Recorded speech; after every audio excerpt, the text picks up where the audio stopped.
Good morning. It is the Budget and Public Employees Committee. It is May 19th, 10:07. Madam Clerk, please call the roll. Alderwoman Sanye. Vice Chair Browning. Alderwoman Velasquez. Present. Alderman Devotie. Chair Aldrich. Present. Alderwoman Sanye. Present. Vice Chair Browning. 4 present. We have quorum.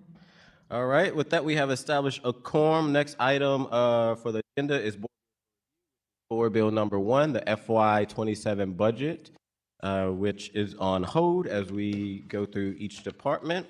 And the next budget for review would be Board Bill 12, introduced by myself. So I would turn it over to Vice Chair Browning. Thank you, Chair Aldridge. You are recognized on Board Bill 12.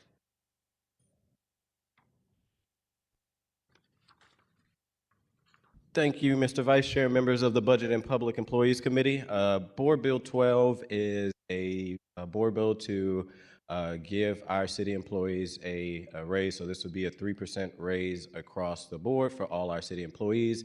Something similar we have done in the past where we've given city employees a raise, but this time with the compensation study, personnel has looked at that and not only have moving forward with raises, but also kind of shifted some job positions around a little bit. So I do have Director Light here, who is here to talk about Board Bill 12 and answer any questions for anybody on the committee who may have them. Director Light, you can come on up. Thank you, Chair Aldridge, Vice Chair Browning, members of the committee. My name is Brian Light, Director of Personnel for the city. Board Bill 12 does a few things.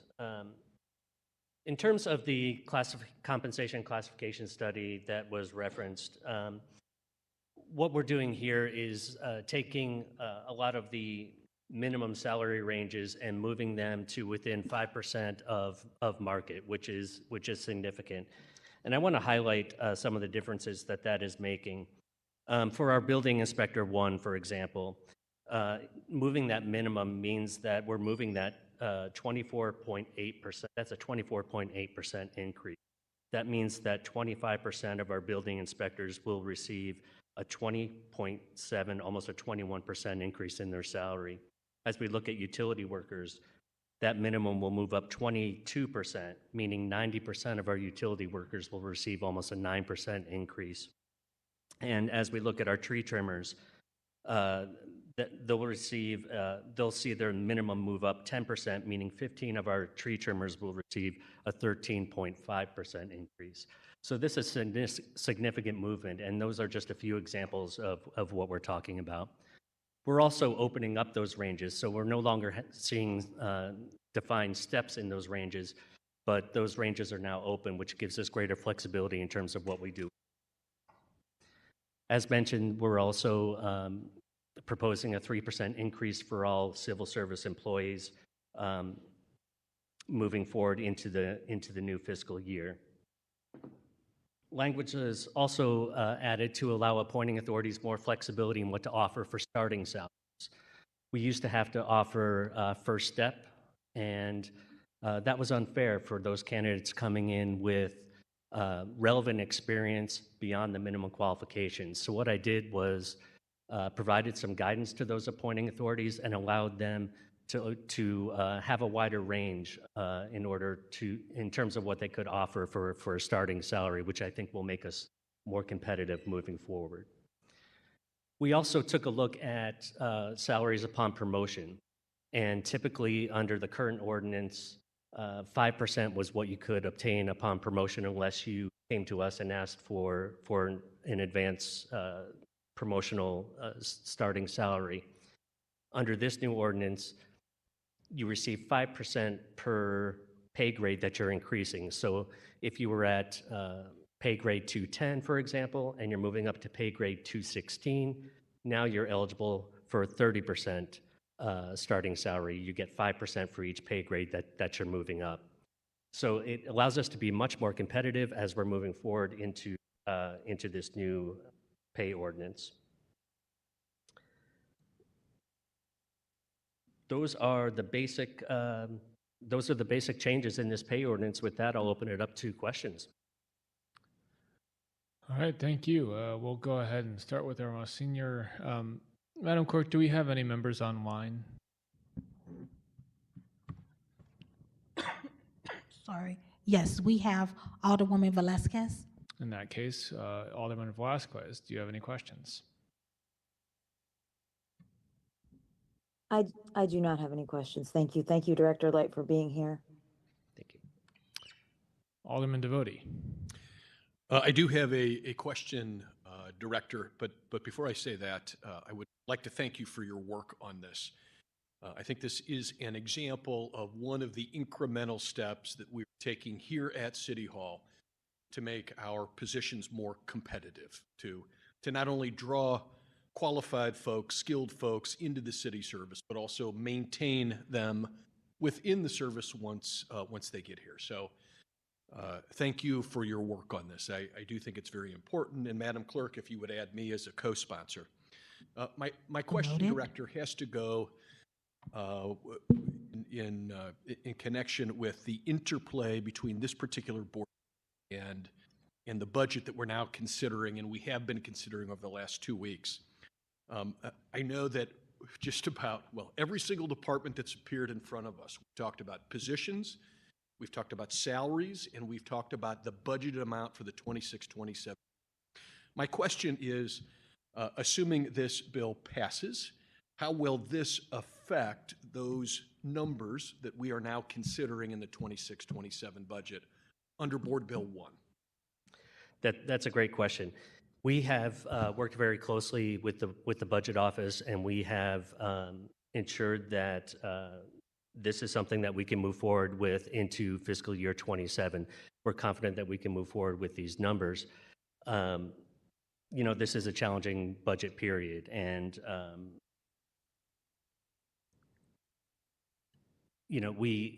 we understand the challenges that face this city, but we're very comfortable with the 3% that we have proposed, and we're very comfortable with the movement of moving our minimum salary ranges to just under 5% of market.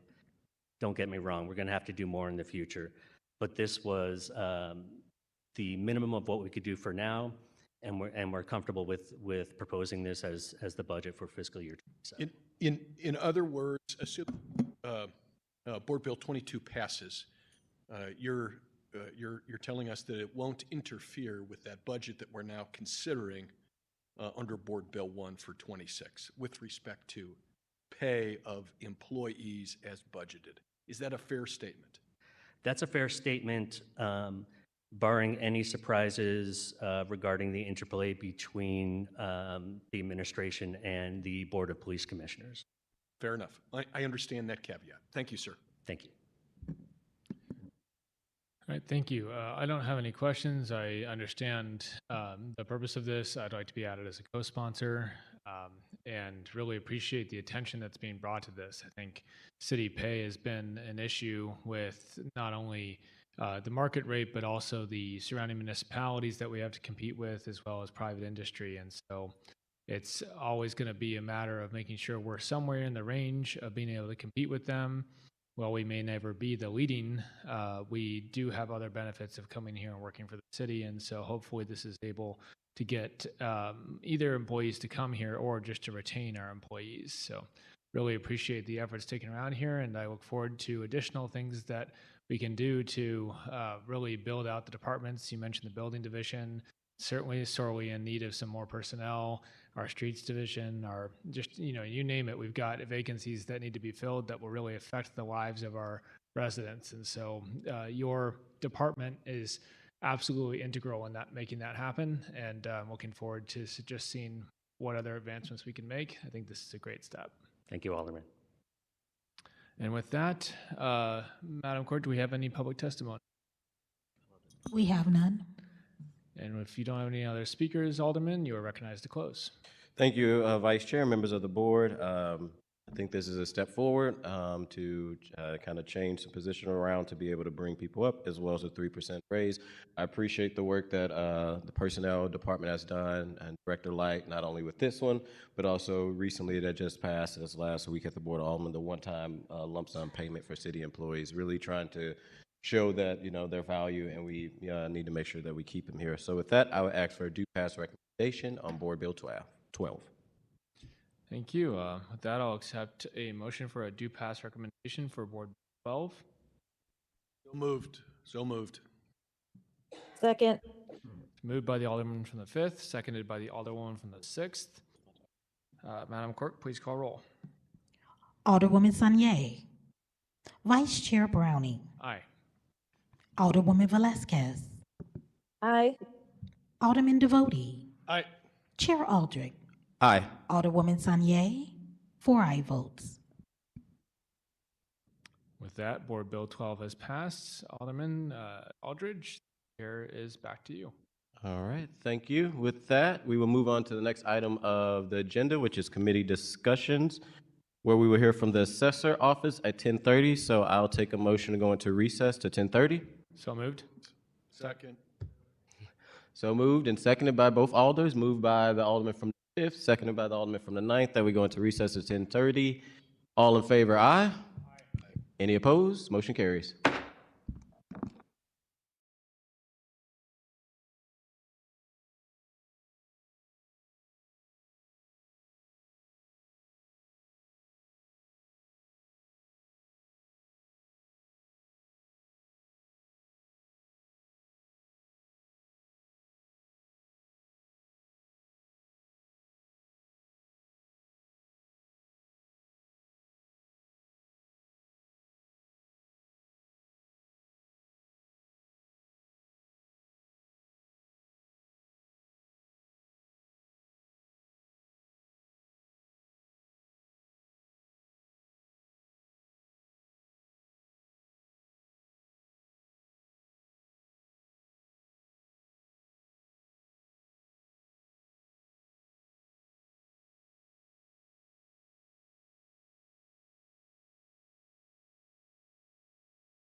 All right, the Budget and Public Employees Committee is back from recess. Can I take a motion to return to session? In session?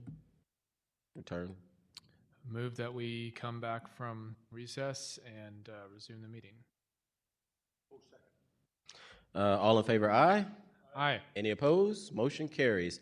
All right, with that, we are back and we are diving into our committee discussion and hearing from departments around the budget. Today is our last day to hear from departments. We will hear from the Assessor's Office, Affordable Housing Commission. We will take a quick break. We will hear from City Councilor, the Registrar Office, supplies, and then slate. So it's a long one, but it is the last one. And I appreciate all my committee members for all the great work and hours they have put in. We have the Assessor's Office. We have Mr. Assessor here in front of us. If you just state your first and last name, and you may proceed with your presentation. Good morning, Sean Ordway, SHAWNORDWAY. Chairman Aldridge, ladies and gentlemen of the committee, it's a pleasure to be with you. It is absolutely my honor to serve the city as the assessor, and here today to talk to you about the FY 2027 budget for the Assessor's Office. I believe we have a presentation if you want to follow along. Next slide, please. So to start off with, the Assessor's Office mission statement, we strive to accurately record and assess all tangible, real, and personal property per Missouri law, and to provide information to our customers in a professional and courteous manner. We take our mission seriously, and the next item on here is, as you may recall, the Assessor's Office is under the oversight, obviously, of a mayoral department, but we are also under the oversight of the State Tax Commission as all other assessors in the state of Missouri. So we do a 2-year assessment maintenance plan. I want to offer my thanks to this board when we were back here at the end of the year and trying to get your approval on that plan. And I can report to you that we have gone through the approval process and that the State Tax Commission within the last couple of weeks has approved our 2-year plan for 26 and 27, which will cover the 27 reassessment. And then I'll be back here in another 2 years, and we'll go through the same process. Just to note that from the State Tax Commission's point of view, they want us to be fair and equitable in our assessments, but they also want us to be in line with market value. And so if we're not in line with the market value, we're found out of compliance, we're subject to withholding. Not only are we subject to withholding, but in 2025, what happened in about, don't hold me to the number, but about 15 counties in the state of Missouri, the State Tax Commission actually went in and had the Board of Equalization raise all the assessments in the county if the assessor's numbers were not where the State Tax Commission found they should be. So that's the kind of scrutiny that we're under. And to date, we've never had that kind of process have to happen in the city on our watch, and we don't plan to. Next slide, please. Just gives you an overview of assessed value history here in the city, the last 40 years. And, in the recent era, what you would notice is that the orange or red line is commercial and fairly flat or stagnant. The gray line is personal property. It generally is, we gain about as much as we lose, and so it's pretty flat every year. It's had a little bit of spike with the increases in especially used vehicles that came around after COVID. But what you really see is the blue line, and that's what's driving the overall increase, and that's due to the residential property. Next slide, please. So for property taxes, we take the assessed value and then we marry it with the tax rate, and that provides us with the tax amount. And so this is just showing you how much taxes has actually been collected. The green line is the personal property. Again, that's been fairly static.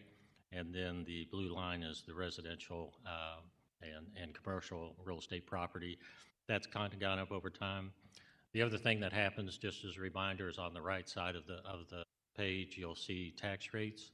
And so, if tax rates go up, then taxes go up. So, for example, in 2016, the schools passed a large tax rate. The senior fund went on as a tax for the first time. That was a non-reassessment year, but taxes went up considerably. So that is always a scenario where taxes can go up even if the assessments don't go up based on the actions of the voters and the actions of taxing jurisdictions. Next slide, please. So here we have the appeals, bringing this to you from a concept of how, from a budgetary consideration. And so we do informal appeals every year. We do those appeals in May and June, and then we do Board of Equalization appeals in July and August of every year. So 4 months out of every year, a third of every year, we are in the appeals process. And so that does take considerable resources. You can see that there's generally a spike in appeals every time there's an odd numbered year when there's a reassessment, and then it drops off the next year. We did have some years where we were at 2,500, almost 3,000 appeals. We always feel that, one, we're not perfect. If we had no appeals, we would not be doing our job correctly. But we do like to be in a scenario where we're keeping our appeals as low as we can while still doing all the jobs we need to do. And so we feel if we can keep that appeals level below 1,000, that's about the comfort level that you'd see across here of where we would like to be. And so even with the increases that we had in 2025, we had substantial increases in different areas of the city. The appeals we actually thought we might have 2,500 or 3,000 appeals last year, and it just did not materialize. But again, from a budgetary standpoint, it just takes a lot of, again, it takes 4 months out of the year, every year for us to deal with the appeals cycle from the assessments in the city. Next slide, please. The assessor's office responsibilities, records and mapping, that's where everything starts. We maintain a digital assessment map of the official tax map of the city with 135,000 parcels on it. We get a copy of all the deeds that are filed every day, and from that we keep up with all the ownership changes that occur on any real estate. From there you see that goes into the real estate where we show the number of parcels and what the assessed values are. You see that there's not a lot of change in the assessed value in 2026. 2026 is a non-reassessment year, so the only thing we're looking at there are properties coming out of abatement, properties that went from exempt to taxable, or vice versa, properties that had new construction, things of that nature. Personal property, if you notice there, and if you remember, that's just kind of been static over the years. We don't expect anything greatly to change this year. We just won't have those numbers until about July. But it's our biggest public facing part of our office, actually. We get over 100 people a day on average that come to deal with the personal property issues, and then when you do emails and phone calls, it's probably more like 300 a day on average. And so it's just a large part of the service that we provide to the citizens. Next slide, please. This is just a look at our personnel over time. So in 2015, we had 65 employees. In 2020, we went to a new system. We agreed to eliminate some positions to help pay for that system. And then we've lost a few positions since then. So we're at 60 employees. You can see the breakout between the different sections. Right now, we have 6 vacancies, which is about 10% vacancy for us. And we're trying to get those filled. The customer service one is hurting us the most. That's where we have the most turnover, but that comes back to the personal property, trying to take care of all the citizens. We just do a lot better job when we're fully staffed. So trying to get that accomplished.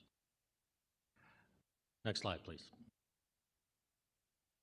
For this budget cycle, we met and want to give a shout out to Paul Payne and his department, and also to the personnel department. We met with them considerably and tried to figure out a way to make changes. And basically we were told, well, you can do that, you just don't get any new positions. So with the existing 60 positions, we were going to stay with 60, but we made 2 changes. This is probably the most significant one.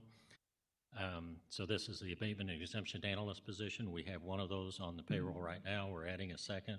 The reason why is that one person was responsible for all of these special projects in the assessor's office. And the thing that's really happened is the senior property tax freeze credit. That started in 2024. You may remember that in St. Louis County, St. Charles County, when they did those programs, they actually hired many people to facilitate those programs. And here in the city, we hired 0 people. We have just absorbed it. So basically what's happening is we're using the equivalent of probably 2 FTEs out of our appraisal staff to take care of all of those applications and getting those processed every year. And it's just been taken a lot away from other areas of the office. On the exempt properties, we went out and actually we do the best we can with trying to maintain and monitor those. We had a couple of, I guess, higher profile situations where we put some properties back on the books that were vacant and boarded, no longer being used. And that caused us to get some scrutiny from the press, well-deserved. And basically they pointed out that there might be several more properties that we needed to consider. And so we don't like being in the position where the press is telling us what properties we need to go out and look at. So adding this position should give us a lot more ability to do a better job of maintaining and going out and looking at those properties. The other thing that we've added to this list that falls under this position that will help us with is the, after the tornado was May the 16th, and within 2 weeks, this body approved the occupancy law that allowed the assessor to make adjustments to property tax for people that were displaced by the tornado. So thank you for that. So all of that fell on this position as well.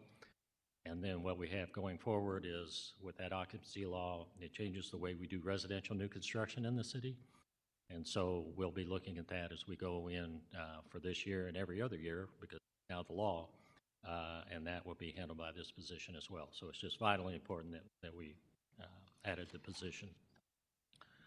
On the revenue side, next slide, please.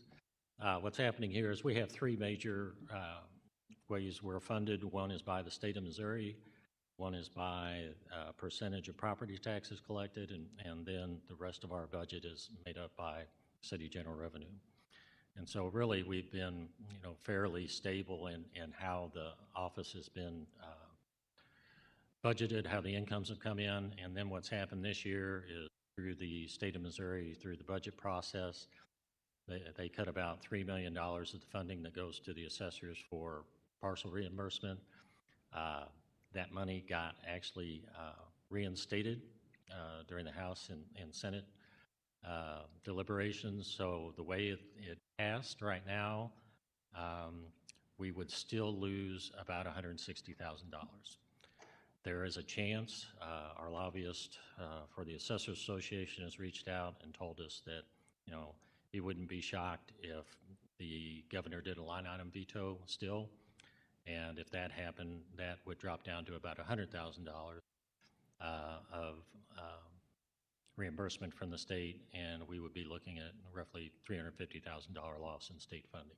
So had the legislative folks from the mayor's office, the city's lobbyist, Paul Payne, others, they're all aware. We're all keeping an eye on the issue, and right now we're just waiting to see what will happen. So Paul has assured me that we're going to be okay for the 2027 budget, that, and I'm just going to rely on his word that is the case. Next slide, please.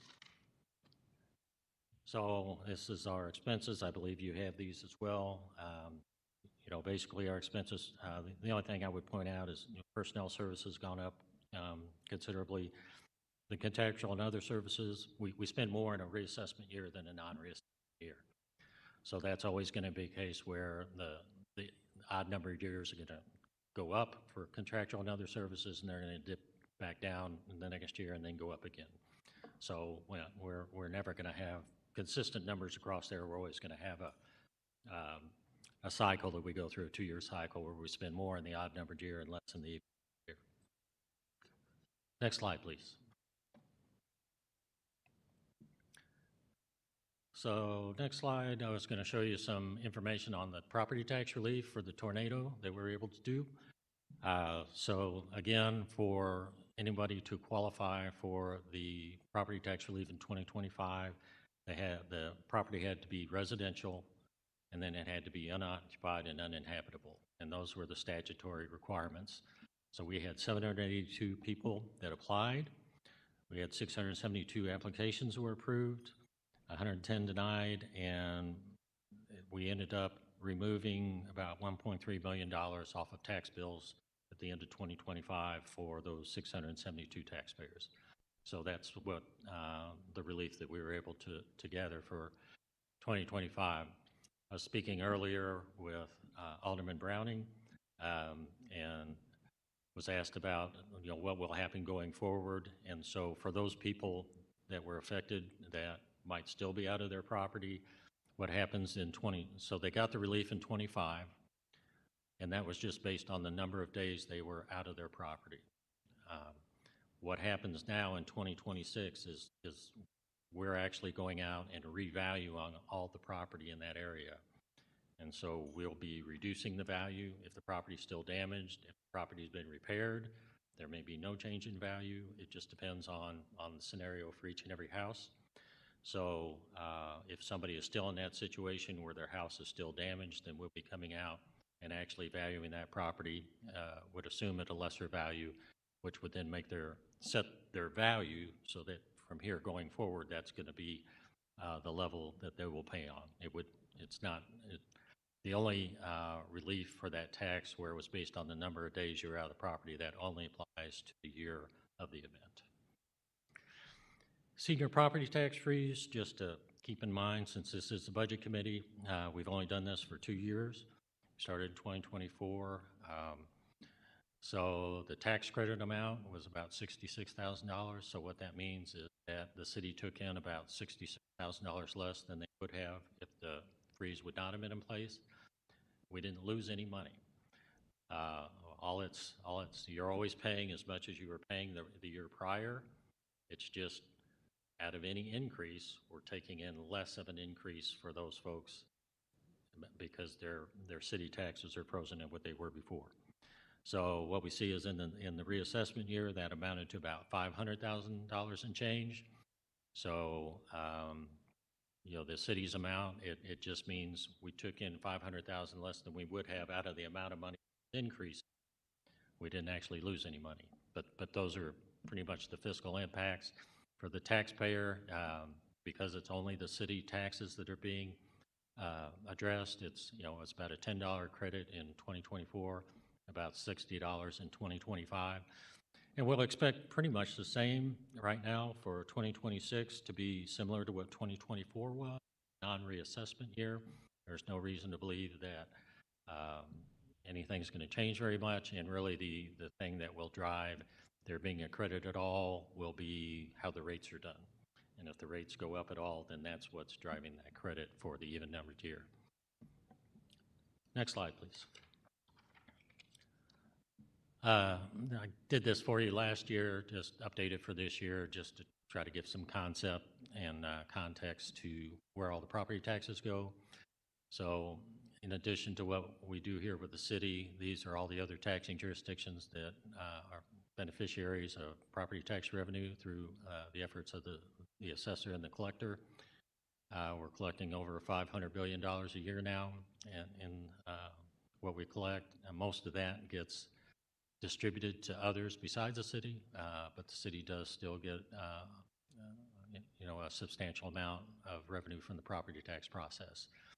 So in addition to what we do with the city, we also, and what we do with the taxpayers, we also have all these other districts that we interact with and that are part of this very important process.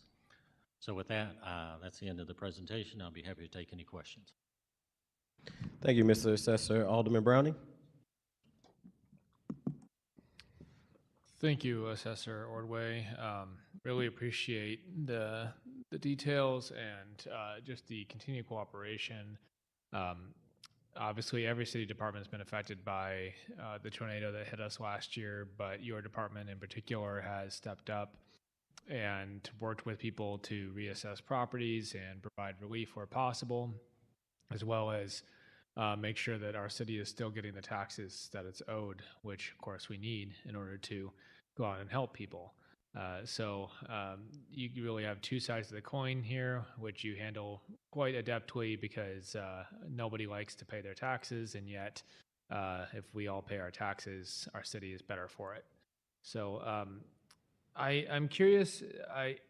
I'm be honest. I'm not great at following stuff at the Missouri House and Senate, but I know there was an effort recently to reclassify short-term rentals as residential and basically ban municipalities from classifying them as commercial properties. I am trying to figure out if that actually passed or not, but if that were to happen, what would you view as the impact on our ability to, and just on the tax impact of Yeah. classifying short-term rentals as residential and not commercial? Sure. Well, thank you for your comments. They are appreciated. Concerning the short-term rental legislation, basically there was a large push overall to change many property tax components in the legislature this year. All of those actually, nothing actually passed. And so at the end of the session, there were a couple of bills dealing with the subject matter of the short-term rentals and the classification. They started piling onto those bills with a lot of other things. In the 11th hour, they all failed. So none of them passed. That doesn't mean nothing will happen in the future. It just means nothing happened this year. There was a push last year, and nothing happened last year also. So we just follow the law. If that were to change, we have prepared fiscal notes for the legislature. I don't have those numbers off the top of my head, but I'd be happy to send them to you. But basically, if we have a property that's residential and we change the classification to commercial, it's roughly going to double the tax amount that person pays. So if it was $2,000 residential and we change it to commercial, they'd roughly be paying $4,000. And that's because the assessed value is higher for commercial, and then the tax rate is higher, and those two things combined virtually would double the amount. So from that perspective, we're just trying to follow the law, and when we do assessments, we assess property based on the use of the property. That's how we classify it. And so that's why those properties get changed to commercial, and why there's an effort to change the law to make them not that way. But as far as like the city's regulations, we don't have anything to do with that in the assessor's office. We're just looking at the use of the property and how it should be taxed. Thank you. No, I appreciate that answer, and I realize you're not going to maybe get into the perhaps more politically hairy pieces of this where your job is to follow the law, and I appreciate that perspective.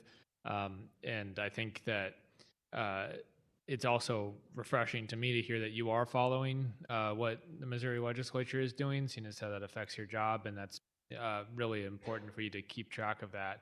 I'm obviously concerned about the tax impact if we were to not be able to tax these as commercial, but I also personally feel it's wrong to be using your property for a commercial use and then be taxed as a residential property. At that point, I don't know what the city's interest is in having short-term rentals if we cannot tax them for the businesses that they are. We'd be better off having long-term residents who contribute to their communities and buildings. But that's my opinion. I really appreciate just the numbers that you brought here and showing how the city is bringing in. In your mind, are we continuing to see increase in value in key neighborhoods, or is there any alarm bells that you're seeing of decline in assessed values that might be hurting our overall tax base? Well, thank you for the question. I'll tell you what I think, or what I know at this point. That's what I'm asking. So it seems like on the residential side, properties in good condition and in good locations are continuing to do well.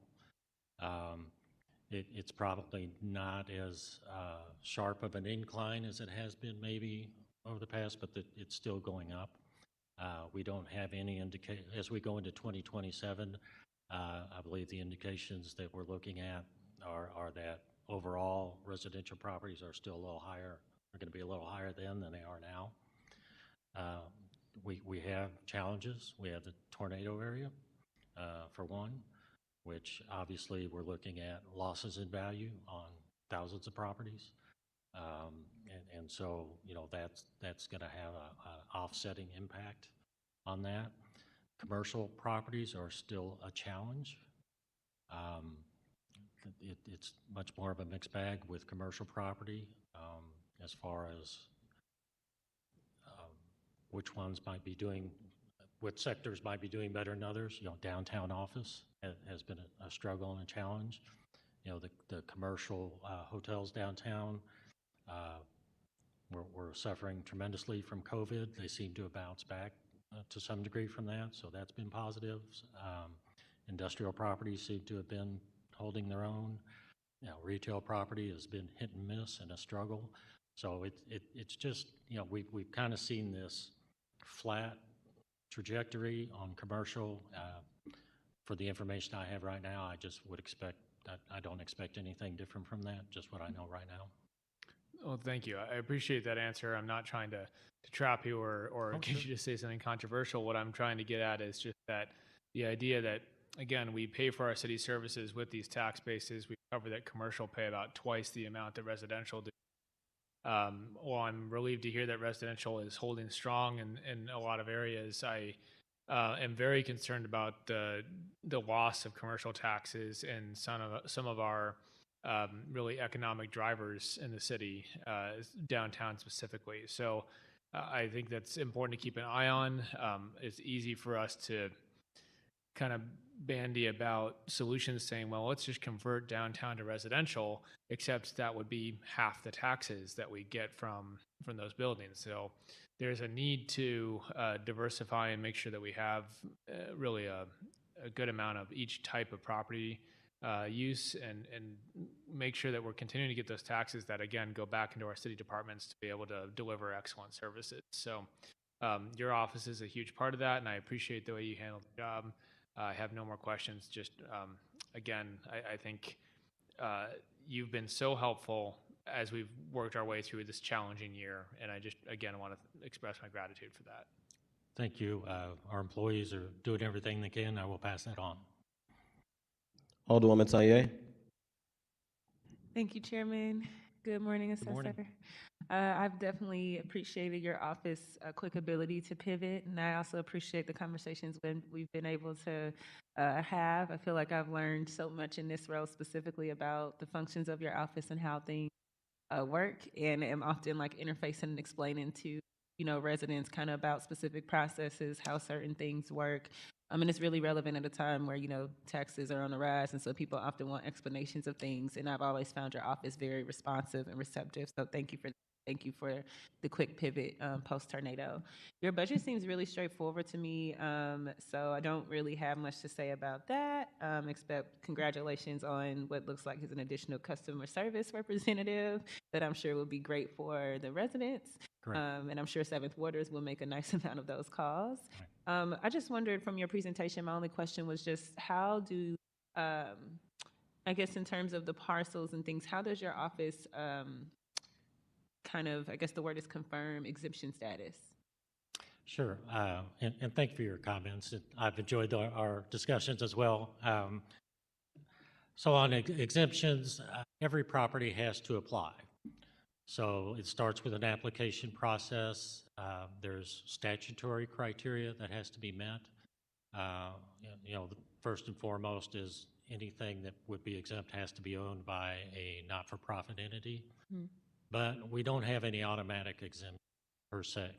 So even if a church bought a lot on the street, we don't automatically make it exempt. Churches own property and pay taxes. Not all of their property is exempt. So regardless of who it is, they have to apply and they have to provide enough information for us to be able to go through the exemption process and make that determination that they actually qualify for exemption. We do that for personal property as well. So if the church had a van that they were using to transport people from the congregation to and from service, those kinds of things we would deal with also. The trickier part for us is we have something in our approval letter that says if you stop using the property, that you'll notify us and let us know that. And of course, nobody ever does that.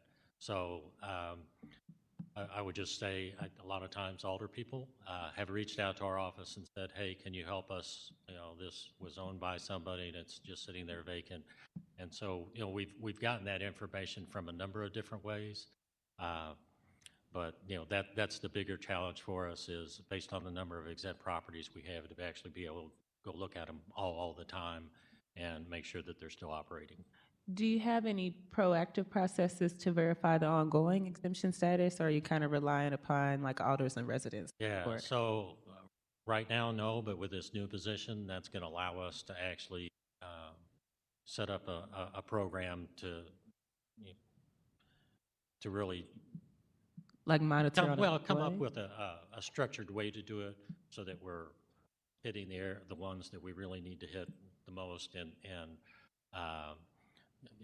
we don't need to go by Barnes Hospital to see that, so, Right. I mean, we'll just have to really come up with a structured way to do that we can go around and keep an eye on it. So right now you're developing the protocols that you kind of have ongoing monitoring internally in your office with this new position. Correct. Okay, thank you. Alderman Devotie? Assessor, it's good to see you. I don't know that I see any citywide official at neighborhood meeting more than you. So thank you for your out of regular hour evening work. I know it's very much appreciated by our residents. I'll be very brief. I know one of the slides that you presented early on and you discussed talked in terms of the regular increase in residential assessments since 2016 and the general flatness of the commercial assessments over that same 10-year period of time. I guess in follow-up to Alderman Browning's questions, what is the explanation of that?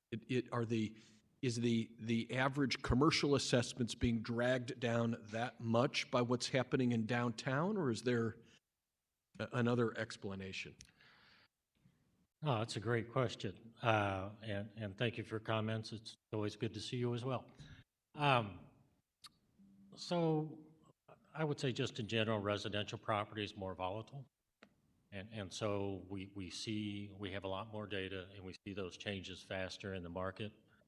And so from year to year, we can really tell that the values are changing. The commercial, even if things weren't as flat as they are, commercial properties, it just operates differently. So most leases are 5 to 7 to 10-year leases.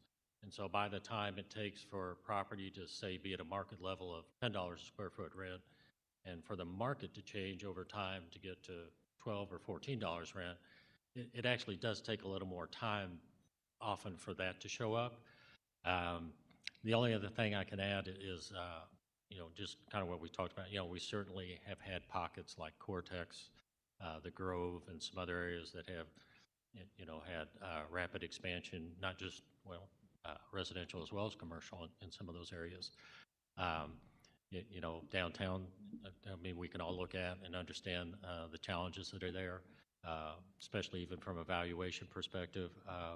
So I think we're just in this situation where we have some good things happening, we have some challenging things happening, and they're just offsetting, which is what keeps us more at that flat trajectory.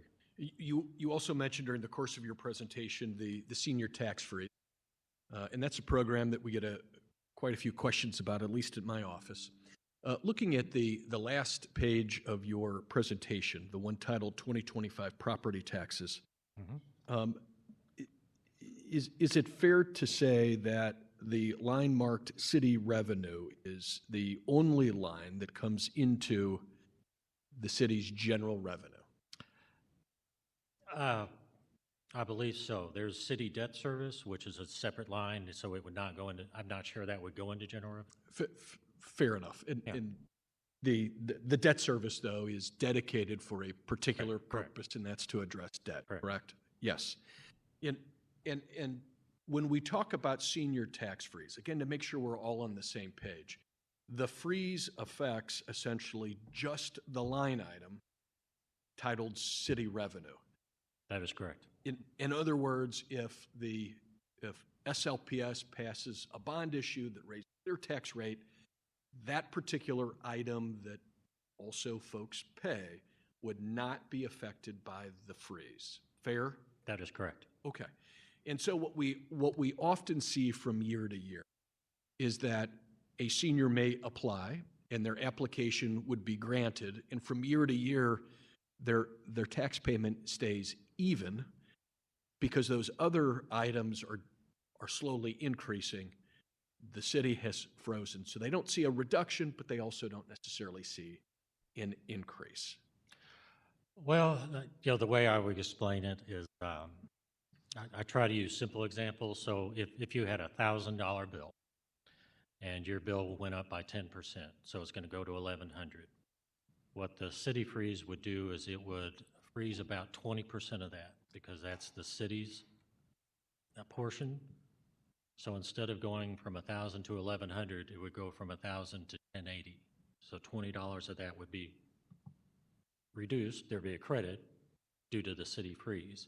So I would agree that the freeze happens. People think it's not going to go up, but it still goes up because of all of those other districts. Sure. This is why you present to the neighborhood groups and not me on the issue. Last question with respect to that program. There is a time limit with respect to filing the application, is there not? There is. It's June 30th. June 30th. And I know your office puts out information on a regular basis about how to do that, when to do it, and the general process. Fair? That is correct. Thank you, sir. I don't have any other questions. Thank you. We end up skipping her. My apologies. Alderwoman Velazquez. Thank you, Chairman, and thank you, Assessor, for being here. And I want to echo the gratitude that my colleagues also shared. I know that your office, you yourself and your office is always quick to reply and be responsive. And as you know, my ward has a lot of questions at times. I just want to ask a couple questions. I don't think we've really talked about vacancy in the vacant buildings. I know that's something I've also worked with your office on. But can you just tell us, and maybe I missed it in your slide, in your deck, how many properties you have on the rolls that are currently classified as vacant or abandoned? Yeah. First, thank you for your comments, Alderwoman. It's always a pleasure to deal with your office as well. And interestingly enough, the assessor's office does not have great data on vacancy. So we actually rely on the building division, the vacancy initiative, and those types of information sources. So what happens in assessment is we go out once every 2 years to reassess property. And when we do that, we simply don't have the resources to go around the city and look at every single property. And so we do have some, obviously, for anything we do look at, if it's vacant and boarded, we would notes of that in our files. But we don't cover the whole city in 1 2-year period. It takes us about 6 to 8 years to get around the whole city. So in that time frame, things could go vacant that we've already looked at or become occupied that we said were vacant. And so we just don't have great information, I'm sorry to say. That is helpful. I mean, it's helpful to know. I mean, I think, I think one of the things that keeps coming up in our budget hearings is just, we've got some gaps, and obviously we've all, I think this committee's echoed concern about how do we best support the building division because they are so important and their work is far reaching. I think one of the, I guess that process, I'm looking at my questions here, and that the process isn't, I guess since we don't know, and that means that if vacant properties aren't really being updated regularly, we don't have the knowledge. I know I'm kind of putting you on the spot here, but how does that, affect, essentially the accuracy of, the value of properties and overall the accuracy like of, our city's tax base? It's a great question. The answer is I don't know. If there were two houses side by side, we would look at them. We would note the conditions that we see externally. We don't have the right to come in unless we're invited in. So one of those houses could be vacant and one could not. We would not even know that. We essentially would value those properties the same. So if a property's vacant or not vacant, even though we can't tell that, we're still going to value that property based on the physical characteristics and condition of that property when we view it.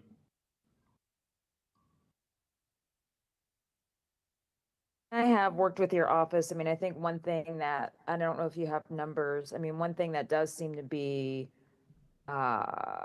that I've seen and I've heard anecdotally across the city, I'm not saying it's a huge problem, but it is a problem of, I mean, how many buildings do you see that, for example, that are registered to do nonprofit work or registered as nonprofits? And, we've worked with your office that they've been reassessed to not be that because, for one, I had one that was essentially abandoned and condemned and, no operations could actually, it was impossible to have any, to use that building for anything. So I know that your office, worked to reassess it. But how often do you see that in the city?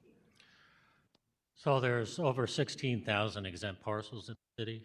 If you took out, I'm going to give you some rough numbers, don't hold me to them, but I'll do the best I can. If you took out city-owned property and church-owned property, LRA, um, and you got down to more, I think, of what you're talking about with traditional 501c3 type things, there's probably a couple thousand properties that probably exempt in the city. And not that, and I want to say that it shouldn't be exempt, or I mean, it's similar to like what you were saying about vacancy. I mean, it's really a sort of, it has to, there is no process for really regularly checking those out. It's just if something happens or if there's a complaint, then then your office will investigate. Correct. Yeah. Right now, we go out, as I stated, and we do our best to get around the city to look at all the properties. So it will happen that one of our staff might come back and say, hey, I saw this and it looks like, it's vacant, but it's supposed to be exempt. We might need to go look at that. Sometimes we have neighbors call us and complain about a property. Again, the assistance we get from the alder people, even the press has helped out. So yeah, we want to get to that, and that's what we'd like to do with the new position is actually create an ability to have a structured way to go about doing those reviews. Yeah, my final question is related to that. Just do you see any other cities or governments that some best practices that you would like to see us do as far as being able to have that structured process? I am not aware of any, but that's something that we definitely should look at. Well, thank you. I appreciate your time and obviously answering all of our questions and my questions. I have nothing else, Chairman. Thank you, Alderwoman. And I don't have any questions, Assessor. I just want to appreciate, or also send my gratitude to the work that you and your staff is doing, especially post the tornado, trying to help relieve a little bit of that from residents. And it was good to work with you on the legislation last year that this Board of Aldermen, or last session, this Board of Aldermen passed. So thank you and your staff for the work you guys do. We appreciate those comments. I will take them back. Thank you. Thank you. All right, next we will hear from our Affordable Housing Commissioner, Ms. April Ford Griffin. Please come on up and proceed with your presentation whenever you're ready.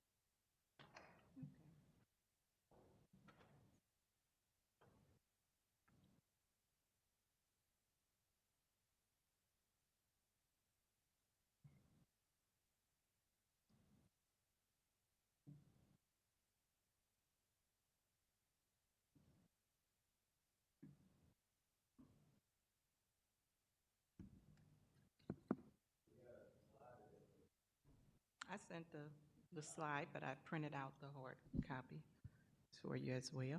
Oh, there we go. Let's see.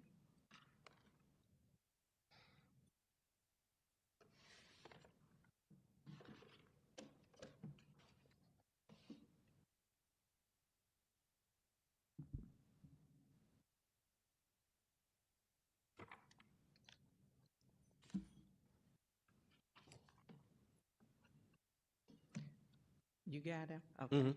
All right. Well, good morning, all the persons. I'm happy to be here before you, and I will jump right in to the budget that's before you. I will say, like I do each year, is pretty much straightforward budget that you have proposed for the FY '27 year, um, with the majority of the budget going to the housing subsidy assistance line item, which is the $5,769,591. The budget allocation is a I'm combination. sorry, Ms. Griffin, did you want to let me know when you want Yeah, me no, to? I'm not starting yet. I'll Okay. let- The budget allocation is a combination of new revenue generated from the local use tax fund, and the amount is the minimally mandated, 5 million this year. In addition to that, I was able to assemble the rest of the funding from savings from vacant positions over the last 2 years, interest that accumulates in the trust fund that by ordinance has to stay with the Affordable Housing Commission, and contracts that have closed over the last 2 years that didn't spend all of their funds, housing developments that did not spend all of their funds, and then some small loan repayments. And that is how we were able to get to the $6,747,178. The appropriation of the new revenue from the local use tax fund is $1.5 million less than was appropriated in FY '25, '24, '23, and going back to some other years. When I say straightforward, I will mention that the personnel costs in the budget is a slight increase. That's due to benefits. We don't put those in, we just pretty much straight go by what the salaries are, and then the budget division has the calculations for the benefits and the increases for the proposed raises for city employees. The materials and supplies are the same as last year. There was a small increase in equipment and lease, and that's due to, we've had our copier now for 5 years, so it's time to trade that in for a newer copier that has a slight increase. The contractual and other services, again, is where the housing subsidy line item sits. And so my presentation will focus on explaining the purpose and planned use of the subsidy housing assistance line item, as well as report outcomes from the last year's appropriation and some prior. And so with that, we can start with the presentation that's before you.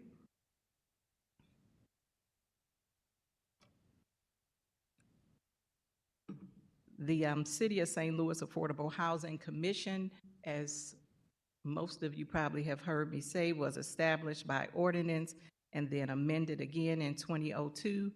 We oversee and administer the Affordable Housing Trust Fund. The trust fund was created by a vote of the people. I always say anybody could have taken the initiative to do it, but it was the people of the city, the housing advocates, that got out and worked hard and went to other cities to learn how to create it and came back and got thousands of signatures, got it on the ballot. The whole intent and purpose was to create an annually renewing source of funds to create housing that was affordable for low to moderate income people and provide housing services. In that, through negotiations, healthcare for those who are not insured or underinsured was added, and $3 million each year for demolition. And so by ordinance, the trust fund receives at least The first 5 million raised by the City of St. Louis use tax. I want to mention again, that's the floor, not intended to be the ceiling. 40% of the trust fund dollars are required to benefit individuals serving at or below 20% of the area median income or extremely low households. So I gave you a little information right below that that gives you, as of the 2025 per HUD's AMI, which is the area median income charts, 20% AMI is an individual who would only have one person in their household, can make no more than $15,596. A family of four would make no more than $22,280. And we can serve individuals with some of the funding all the way up to 80% AMI. That means a single individual household can make as much as $62,400. Family of four can make as much as $89,100. I think that's important for the simple fact that majority of St. Louis fits within that income range, and oftentimes people think when you say affordable housing, they think that means you're bringing in housing where individuals don't work and take that as less desirable, going to take your property values down, and that's not true. As you see, a person can make a pretty decent income and still be able to participate in the services and housing provided with the funds. The next page, I won't read through. It lets you know more about the type of support that we give to try to expand the supply of affordable housing, whether it's rental or for sale, new construction or renovation. But within our ordinance and our mission, we are tasked with providing a wide range of diverse types of programs, from education to home repair to rent, utilities and mortgage assistance, legal representation, conflict resolutions through mediation, and homeless shelters, various types of homeless prevention programs. The next slide, please. The commission opens a competitive funding round every year, soliciting proposals from nonprofits, faith-based agencies, housing organizations, and developers who are solving affordable housing problems in the city. The commission roughly awards $5 million annually, depending on the budget. The Affordable Housing Commission has awarded over $157 million since it was created in 2001. And here, I just wanted to let you see on this chart what the funding levels were. You will notice in FY22 to FY24 that where there was the highest spike, that was because of ARPA. So that was those higher spikes there. And then in FY 2025, this is post ARPA. You can see we're coming back down to around the $6.5 million. Last year, we were down to right below that amount. In the earlier years, you see some spikes. It was higher because then there was more funding appropriated out of the funds, local use funds that were generated. We can go to the next slide. Each year, we receive approximately 80 to 90 proposals where they're submitting applications, and 1/3 of the dollars have been invested in expanding St. Louis affordable housing stock, and 2/3 of the funding has been invested in affordable housing programs and services. We have listed the various categories. I wanted to report out to you from last year's appropriation that in FY 2026, the Affordable Housing Commission received 80 funding application requests, and we were unable to fund all high-quality proposals. All housing programs received a 20% cut across the board in grant funds last year. You see below that the amount of requests that were submitted for grants and developments, the amount that was funded, and the total program of project costs. as a comparison. We can go to the next slide. Okay. The Affordable Housing Commission is efficient with its use of trust fund dollars. 85.3% of the funds appropriated last year from the budget was awarded directly and invested in affordable housing services and housing development programs, not programs, projects through grants and loans. The FY26 investment of $4.05 million supported $49.5 million worth of programs and services, which were carried out by 37 local nonprofit agencies performing 45 programs, many of which are homeless service providers.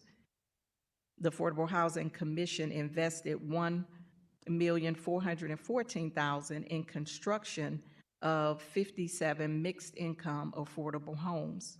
Those 57 housing units were rental homes that were created, and the trust funds used to assist those 57 created a total of 342 mixed income housing units.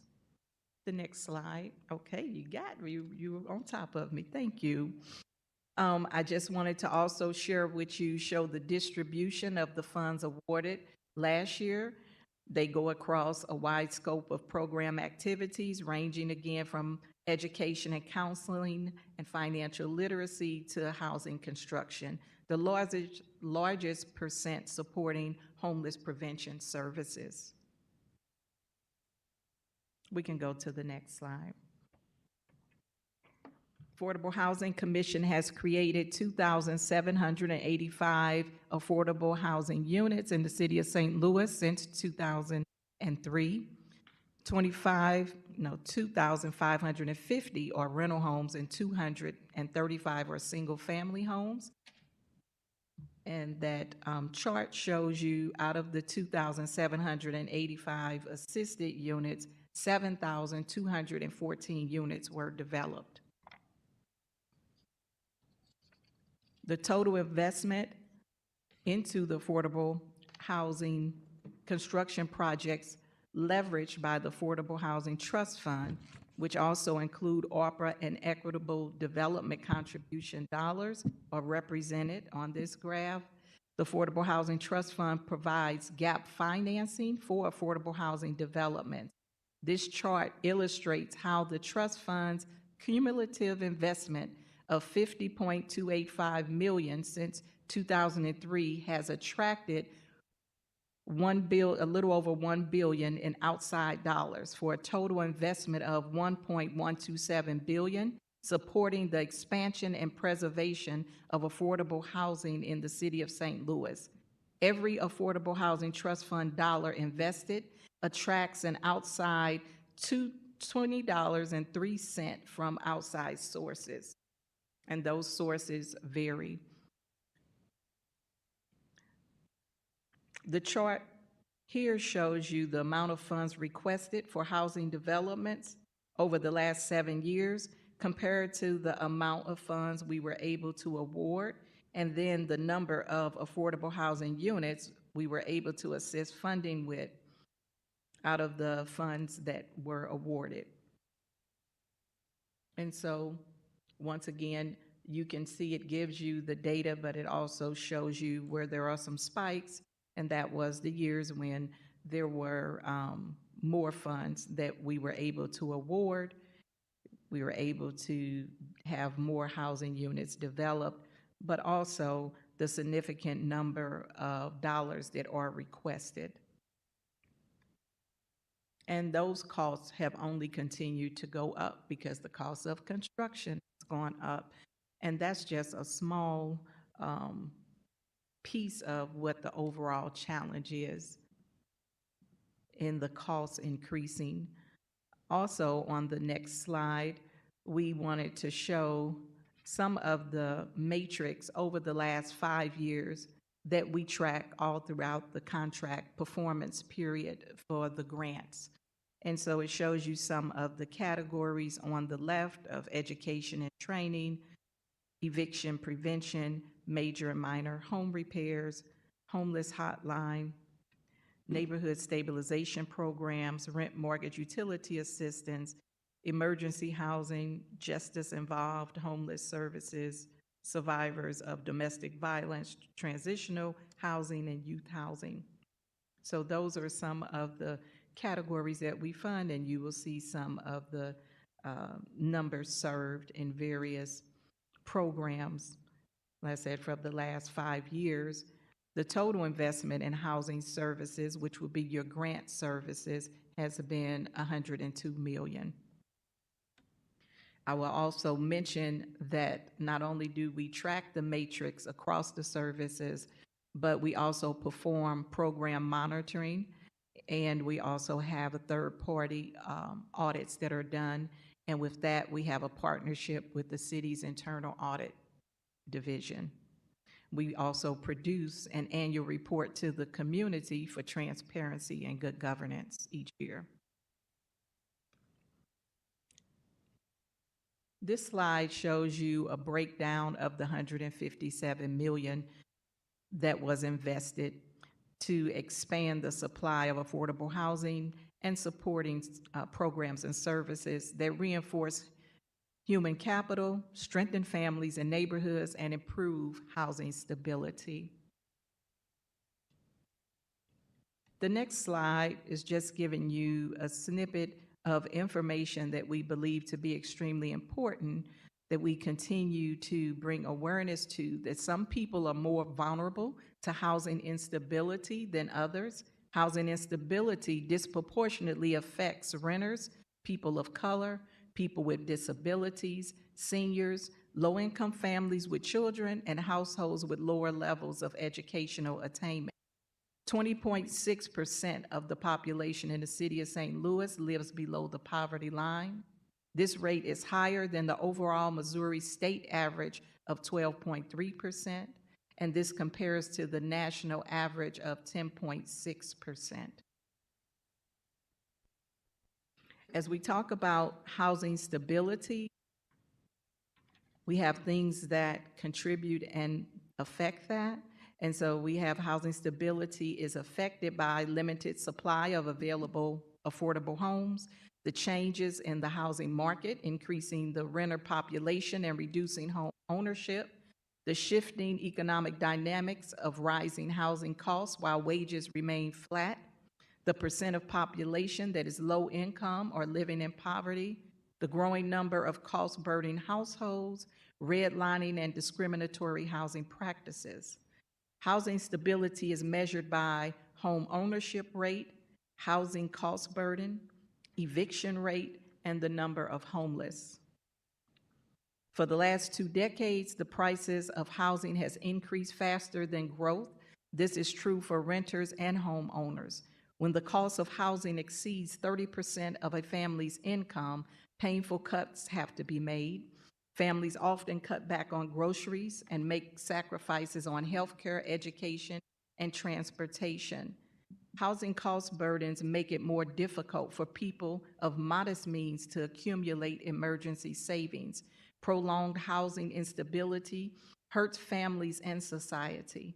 As countless households lose their economic footing, they become increasingly at risk of eviction and homelessness. We all have a stake in solving the affordable housing crisis. And this existed absent of a catastrophic event such as the May 16th tornado this time last year that destroyed and damaged many family homes and affordable housing. So we are that much further in need of dealing with this affordable housing crisis. And so with that, I was going to say I was going to stop. I would like to just mention one more thing, Mr. Chairman, that because I know ARPA is a very hot topic right now with people concerned about will the city meet its deadline on spending. The Affordable Housing Commission was appropriated a total of around $18,600,000 through the various appropriation bills. To date, the amount of funds remaining to be paid out is $139,197. All of the funds are under contract. Those are just funds that they've received half of their contracted amount.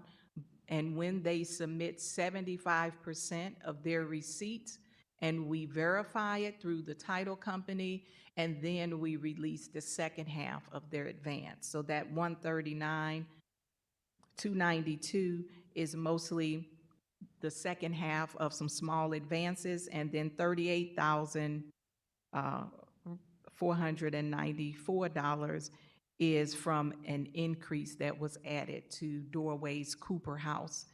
That increase actually became available because we had a project with Horizon whose building was destroyed in the tornado, and they did receive some payout for the insurance, but not enough to rebuild an old brick home that they had renovated. And so they were able to get all of their tenants into other quality housing.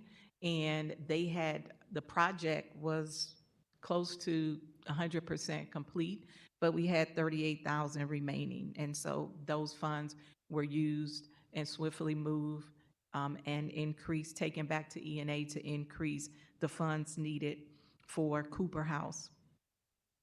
The total amount of funds remaining that have been expensed, meaning paid out, but we have receipts to receive back from the title company and entered into the famous Oracle you've heard a lot about the last couple of years, is $880,491. So we have every expectation that we will have all of our funds not only spent, that $139,000 spent, but also the receipts entered into Oracle before the August deadline. And with that, Mr. Chairman, I'm done with my presentation and just take any questions. Thank you, Madam Commissioner. Alderman Browning? Thank you so much. I really, really appreciate the detail, the passion, everything you bring to this. I'm continually grateful that we have people like you at the city. I am relieved to hear that from the properties that were damaged in the tornado that we were able to find people additional housing. I'm very familiar with Cooper House. It's in my ward. Yes. I'm very supportive of what they do. It's one of the organizations that really helps people out who really are just, just this side of homelessness. And it's the difference between people having a home and not. We're lucky to have a number of organizations in the ward like that, but that's just one of them. My question for you is how many units of affordable housing that we've been helping with in the city were damaged in last year's tornado? And it sounds like we were able to find people new housing, but how many units do you just estimate that we lost?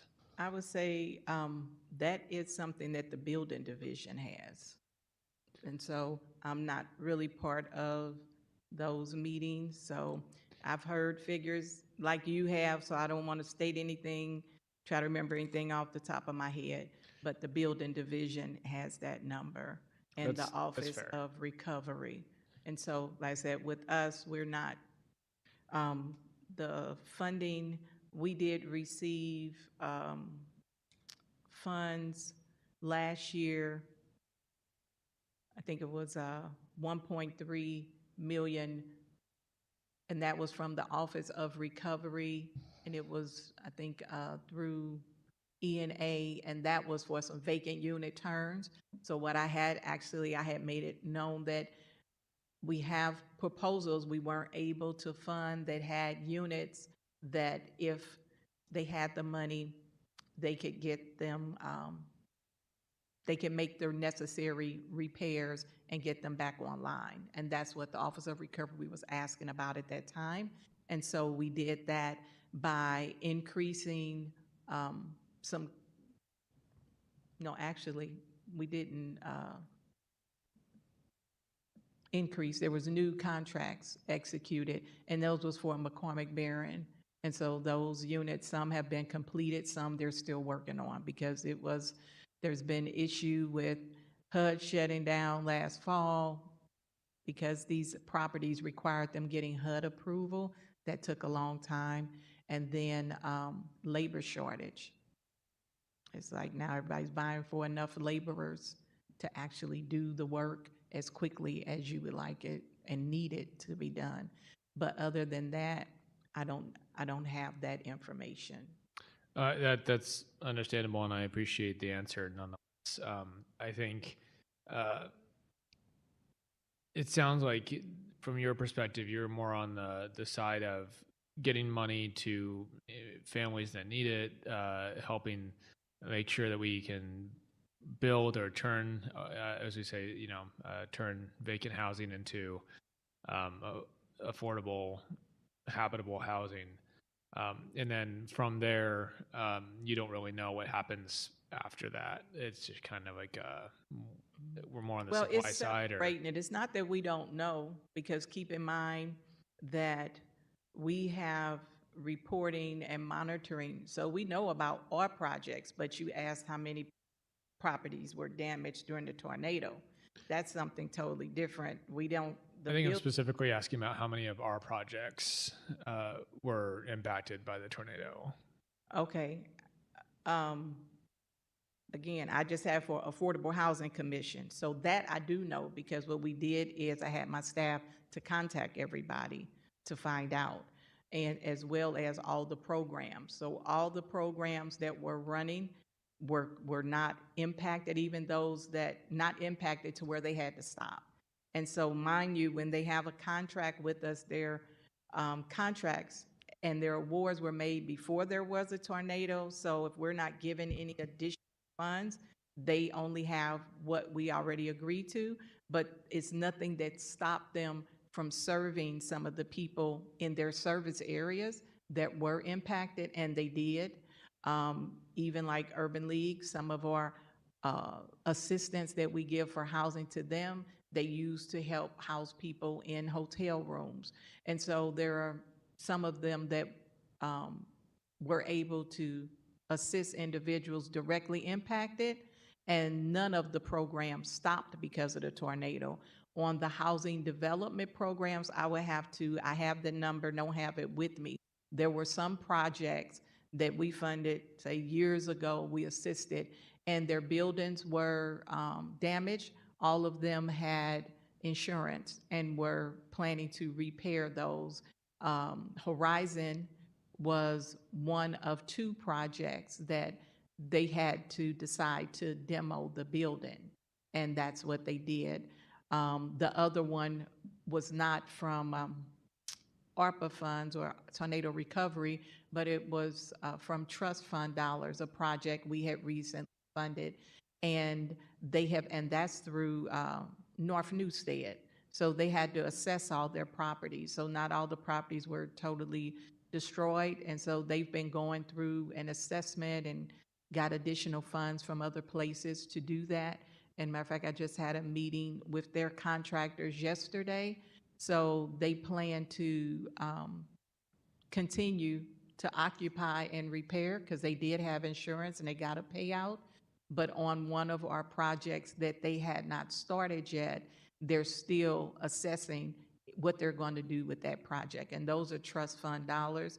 And so they're going to be sending communications for us to possibly resend those funds, and those still stay with the trust fund, and then would go into what has historically happened when we have our competitive funding round open in September, beginning of September. We try to keep it each year, and then those will be able to be allocated at that time during that competitive funding round. So yeah, I thought you were saying how many units, were damaged, but just as far as our projects, it's just been those two that would not continue on, possibly. Like I said, it's actually just the one that won't continue. But Horizon, we know, they demolished it, and, that's the end of that building. No, I appreciate the answer. Yeah, I'm sorry I wasn't clear. I think my interest is where where the Affordable Housing Trust Fund is affected, not necessarily, the entire picture. I just like the assessor before you, I really appreciate the pivots that every city department has made to really respond to the impact of this tornado, and understand this has been a tough year for everybody in terms of just having to figure out, okay, what now? And I think your office is in particular uh, really an important part of that, because we've heard about a number of the people that have been impacted by this who have maybe that are of lower income, that maybe were what we would call housing insecure, and that their only unit that they could afford was something that maybe was passed down to them from a family, or something they didn't have a high payment on.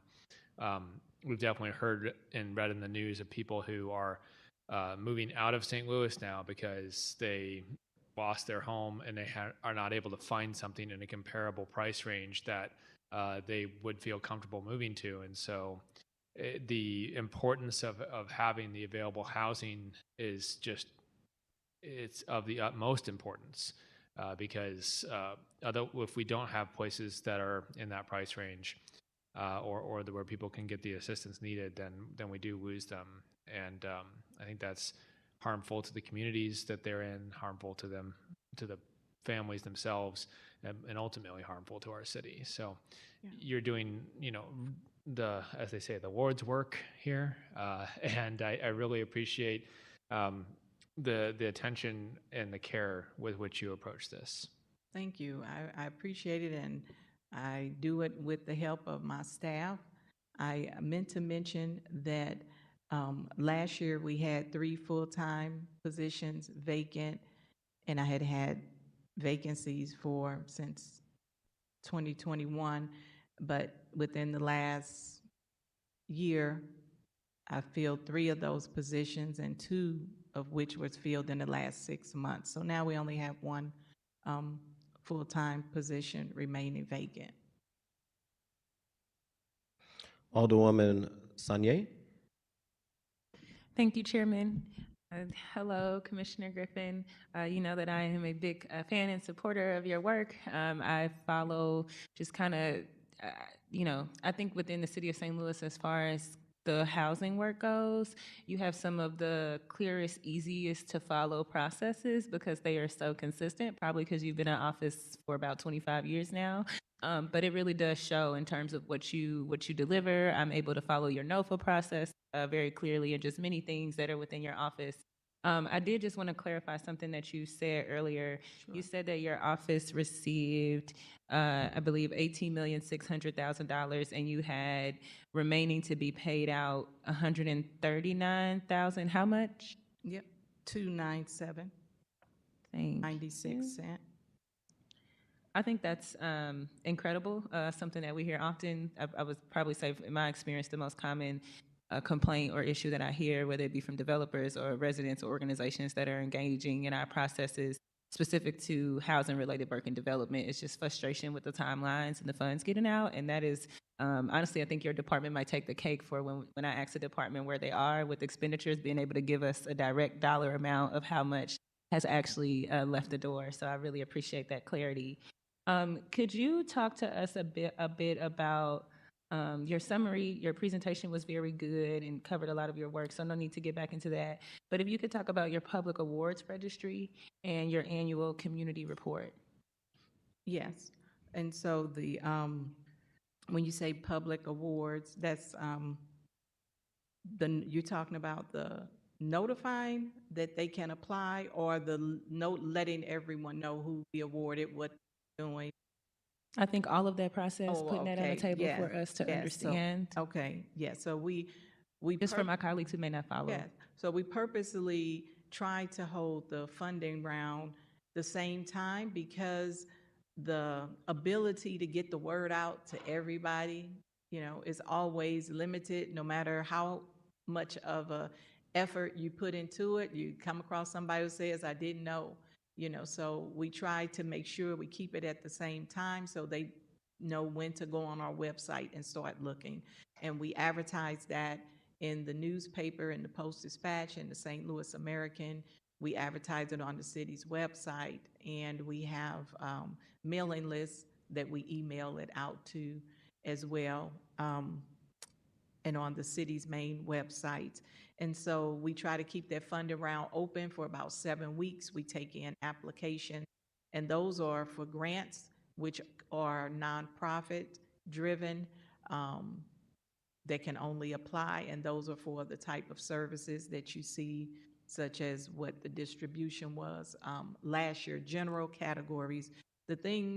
One of the things I love about the work that we do is because it is not restricted by federal government mandating what you have to do with the money, such as monies that CDA receives through the city to administer that are from HUD and other funding sources that basically, bottom line, HUD said, if you want our money, you do it the way we tell you, what we tell you, and they change their priorities as their administration changes.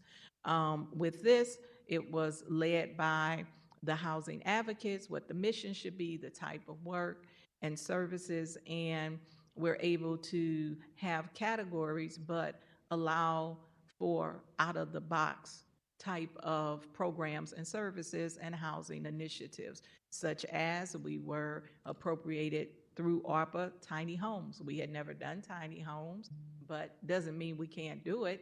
We can do what we have the money to do.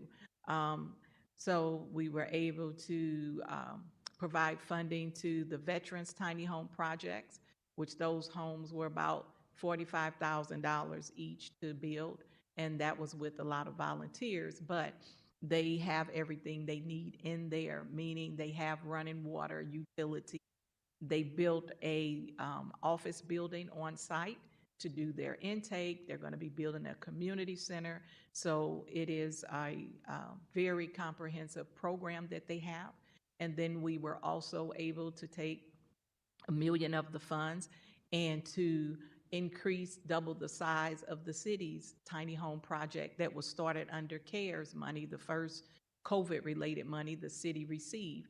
And this time, actually myself and Valerie Russell with DHS located a place here locally that had the sheds that they built that were a better quality, durable flooring, great warranty, and we have the heating and cooling inside the unit, a bed, a desk.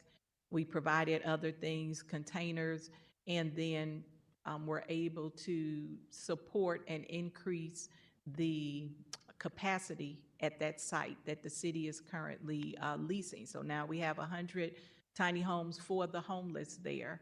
I've talked with some of you about making sure that DHS has the money to operate it. We must remember, we were awarded the funds, we were given the instructions to do this. Now the city has to support its operation each year. And so there are caseworkers right there on site, security, laundry facility, shower building. We added another shower building and had another office building built at the other end for the caseworkers and those who are homeless to have a nice building there. And for some of them that we've interviewed, this is the first time we have people living there that have never had a place in their adult life. They have been living on the street. And that was on one lady was interviewed on television. Some of you may have seen it, her talking about how this being her first home, and she got literally her own house, her own little house there. And so that's what I mean when I say that we have the flexibility to do things that are out of the box, not mandated by HUD, although we do, and it's important to still operate under some general standard practices for accountability. And so in the way we operate and the way we handle funds and the way we get reporting for it. And so even with this on the service side where the category may be neighborhood stabilization, but under that is what many of you know, Legal Services of Eastern Missouri. who operates the city's vacancy program, and they changed the name recently. I can't remember the name because we used to say vacancy initiative.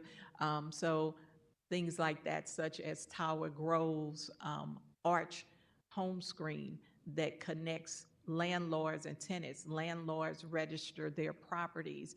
Tenants are able to go in there and search and find properties and be approved. So it's not a cookie cutter, but during our application reviews is when we get to evaluate the programs and make sure that everyone who's recommended has been in good standing through our monthly reporting, quarterly reporting, financial reports they submit that we analyze, and through our programmatic reports that our program manager analyzes. And so we make our recommendations to the commission and they vote on it, and then we move forward with creating the contracts and going back and forth and get through the city's contracting processes. And then once again, those are handled generally by being reimbursed, but we allow advances. So they can request a 20-25% advance once they start the program. And then every time they submit their financial monthly reports, we then withhold a small percentage of that so that we can recapture that advance. And we continue to work through the program. Some have enough funds where they don't ask for an advance. They just submit their monthly receipts. We analyze them, calculate them, and then process it for the reimbursement payment through the City Comptroller's Office.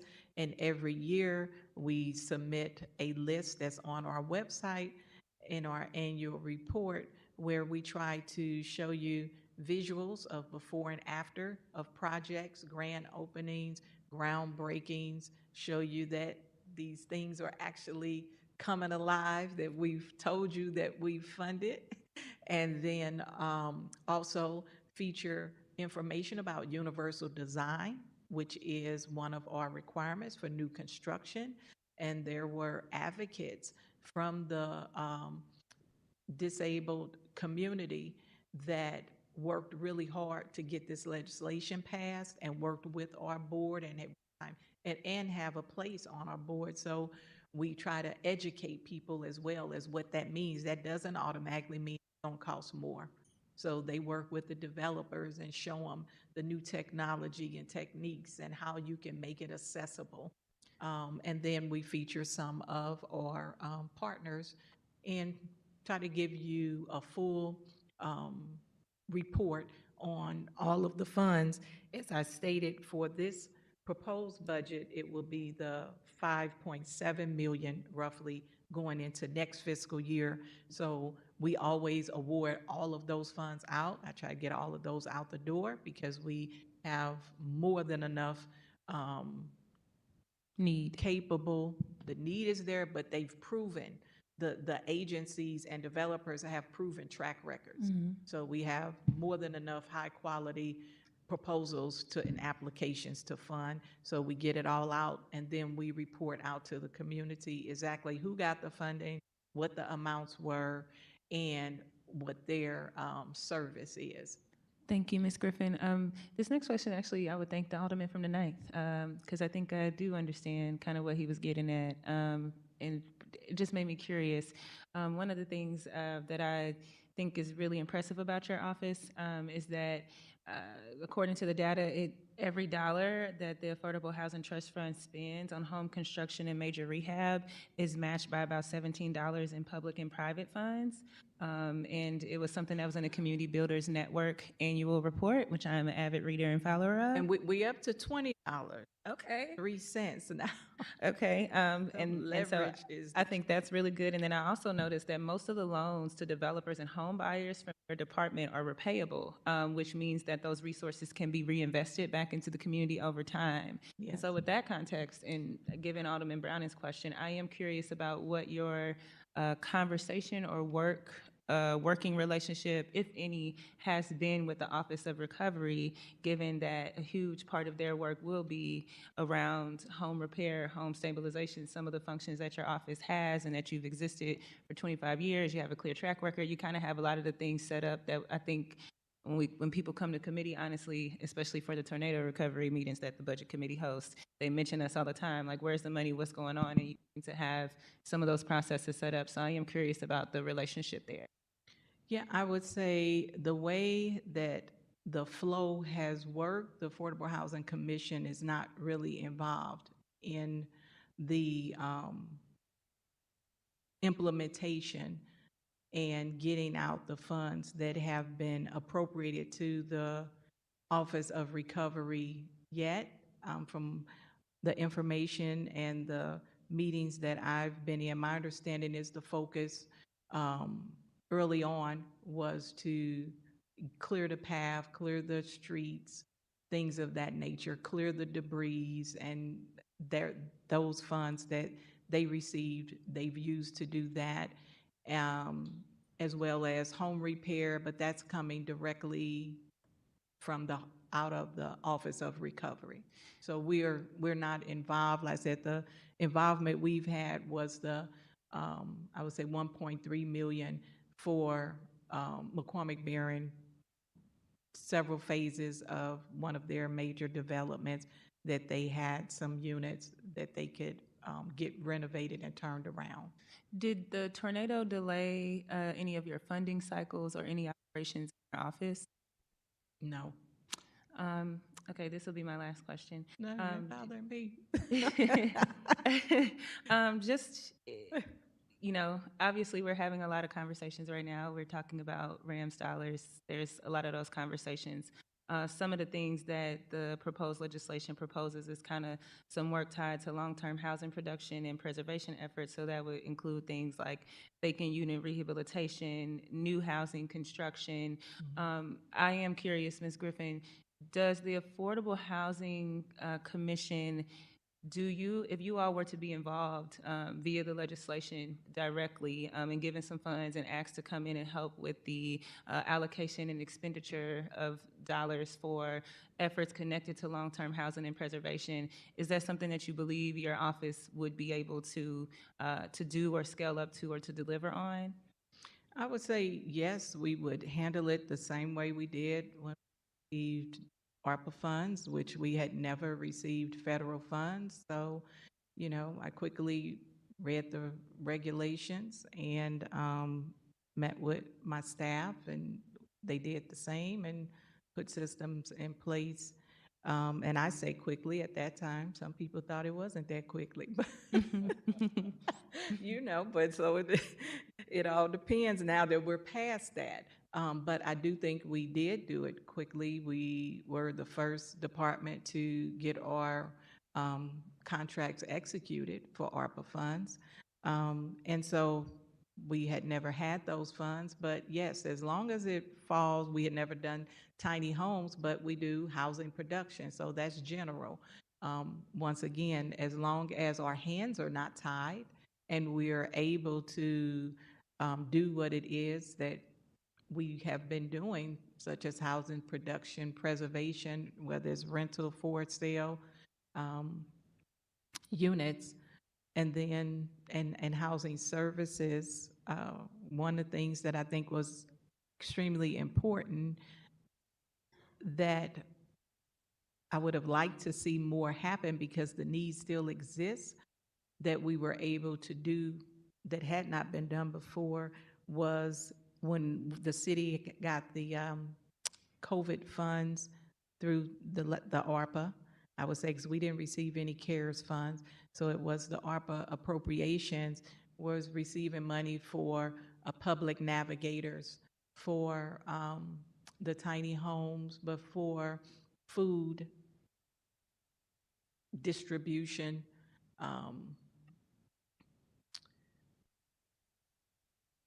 Give me 1 second. I'm trying to remember the exact category y'all created. But it was food distribution, and but it wasn't just distribution. It was the creation of I'm sorry, when I say, I don't want to say creation, it was production as well as distribution. And so within that, there were projects like urban farming, something we've not done before, but we had the RFPs and administered the programs, legal aid, legal assistance, and well as mediation. So it was those eviction prevention programs that were very necessary. The thing that sometimes is a challenge and can hinder and decrease the number of people served is when you get these lump sums of money and we're able to have the legal assistance program, the mediation between the tenants and the landlords, and then you spend all that money, and then within the trust fund appropriation annually, we are not able to absorb all of those services and at the level that they were at. We did successfully take on some of those, such as eviction prevention and continuing the mediation services. And it was a couple more. The home repair, we were not able to continue on a significant scale, but once again, we always do the best we can with the funds that we receive. Thank you. The food and the farming would have been nice to continue once again because we know we have food deserts.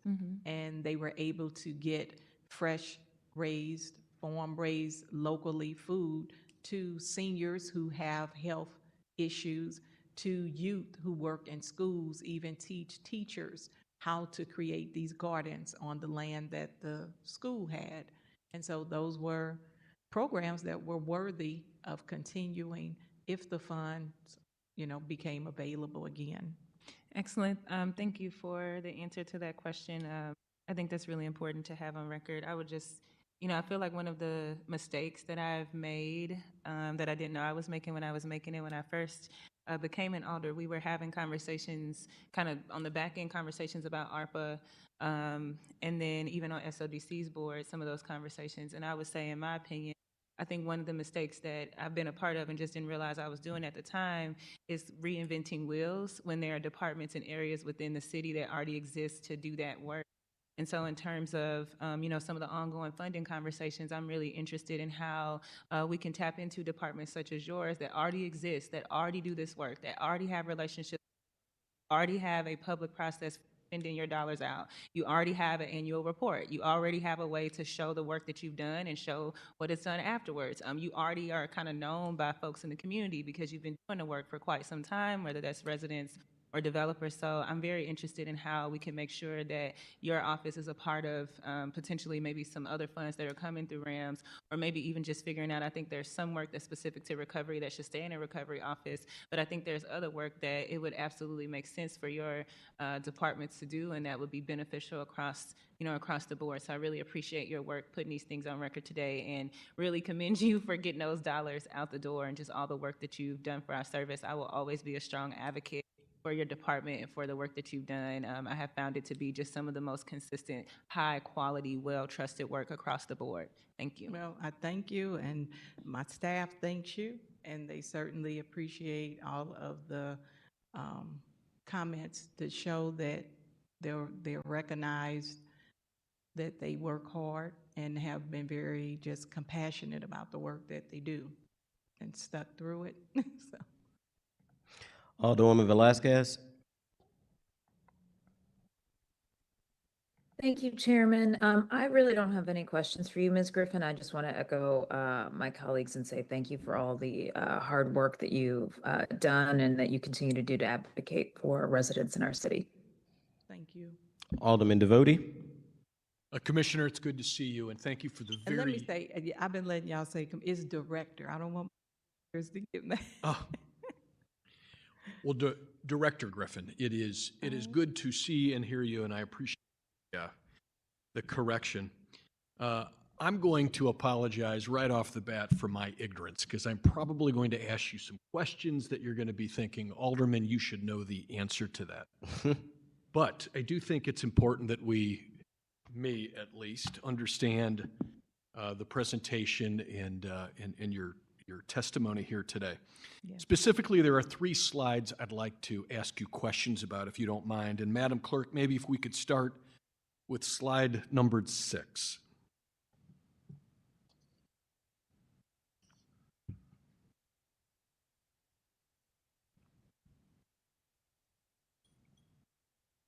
Yes, thank you. Perfect.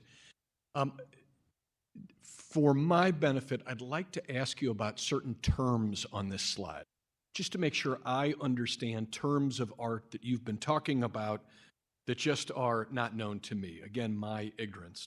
No My problem. ignorance. First, when we talk about affordable homes, you did an excellent job, I think, on the preceding slide of describing for us what exactly that means and who qualifies, which frankly, I admit, didn't compute to what I assumed. So I do appreciate that education. There is a qualifier, though, and that is mixed income. Would you define that term for us? Right.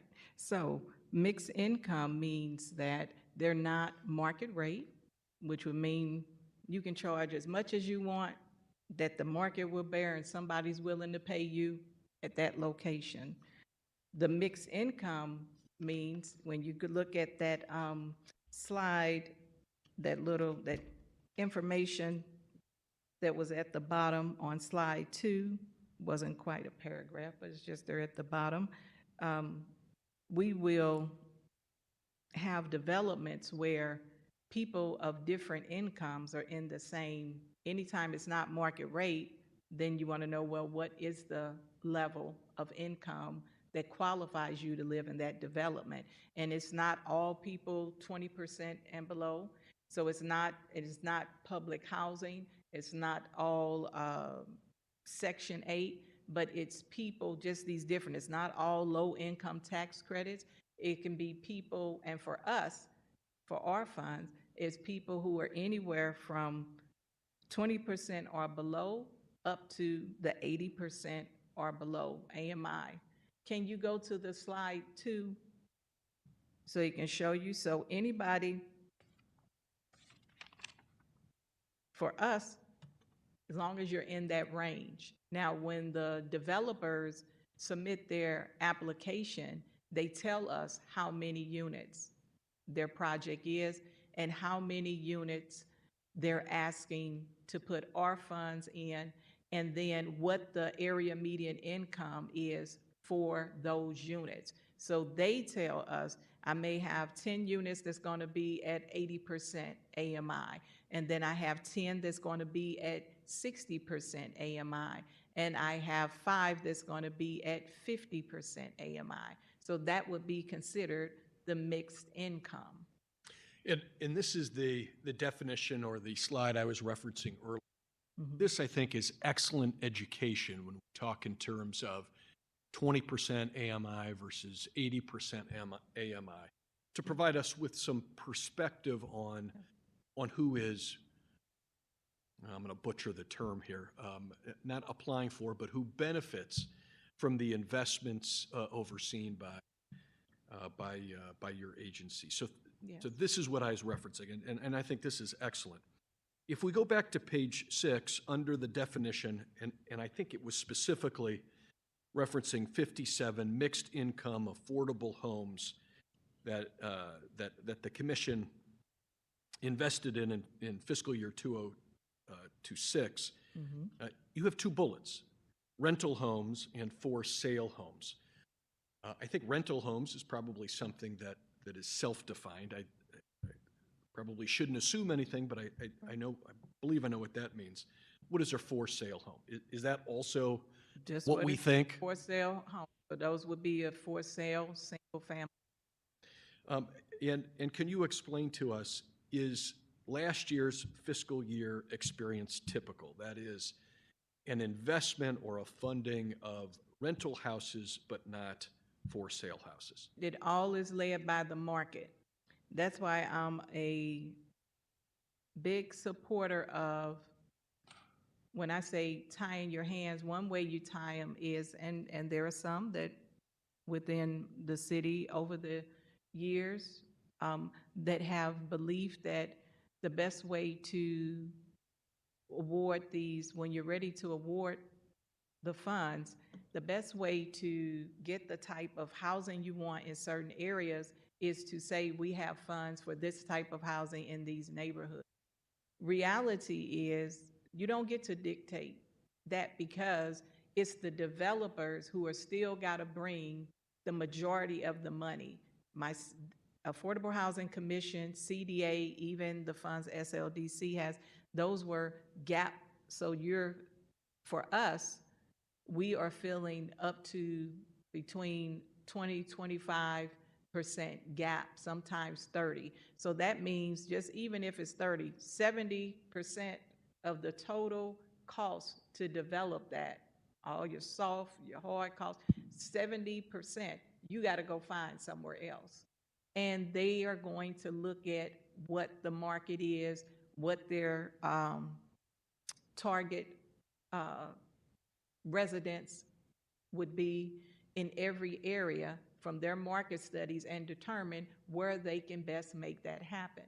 And so we don't, that 50, like no for sale, we've had for sale applications over the years, but it's the market that is determining. With some years, you may have 10 for sale applications. Some years, you may have 0. It's that trend of you seeing that there's more people that need to rent than there are that are purchasing home. So you're not going to have a developer come along and want to put their name on a loan with the bank that they are obligated to repay when they know that the chance of them being able to sell that home for what they need to is very low and slim. The other term of art you use on this slide is invested or investment. What does that mean? Because we give loans, so that's an investment for us. So these loans are repayable. Now, if you are building housing units for people who are households 20% or below, most of the time those are the homeless. We'll forgive that. So it's an incentive to get you to create housing units within your projects for individuals who are very low income, oftentimes the homeless. And so with that, that's forgivable. So even though it's forgivable, it's still a loan, because within those contracts, they're all loans, either they're repayable or they're forgivable. But that's going to allow us to create a number of legal documents that make up the contract for every one project. One of those are going to be where we're going to be able to put in our deed restrictions that's going to say, I'm going to give you a 0% loan for 40 years or anywhere from 25 to 50 years, because our incentive is we're not trying to make money.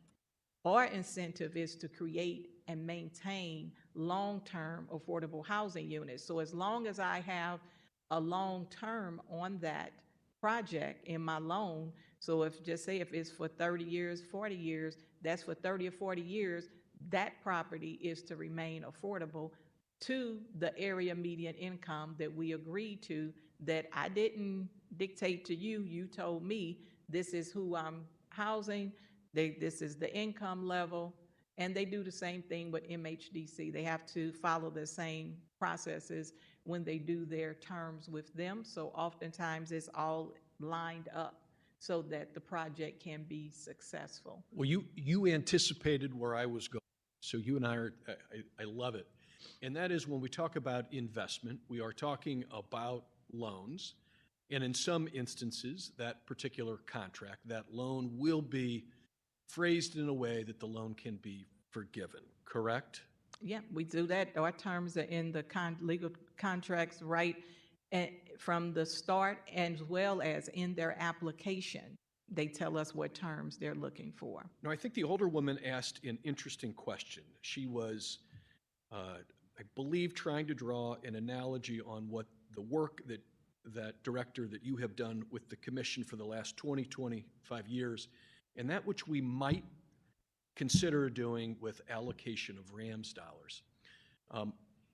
Again, when we talk in terms of loans, there is the possibility of forgiveness, but there is also terms that talk in well, I'm talking over myself. There are provisions that talk in terms of repayment, correct? Yes. And that would be tied into or based upon the use, the percent of AMI to which a particular development is aimed at. Am I understanding? Well, it's more complicated than that.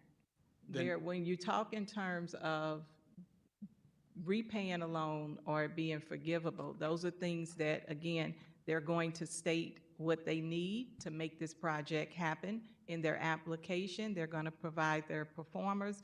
They're going to provide a lot of information. They're going to provide their sources of funds, where they're getting their other money from. For us to make a decision, is this a good project to award the limited funds that we have?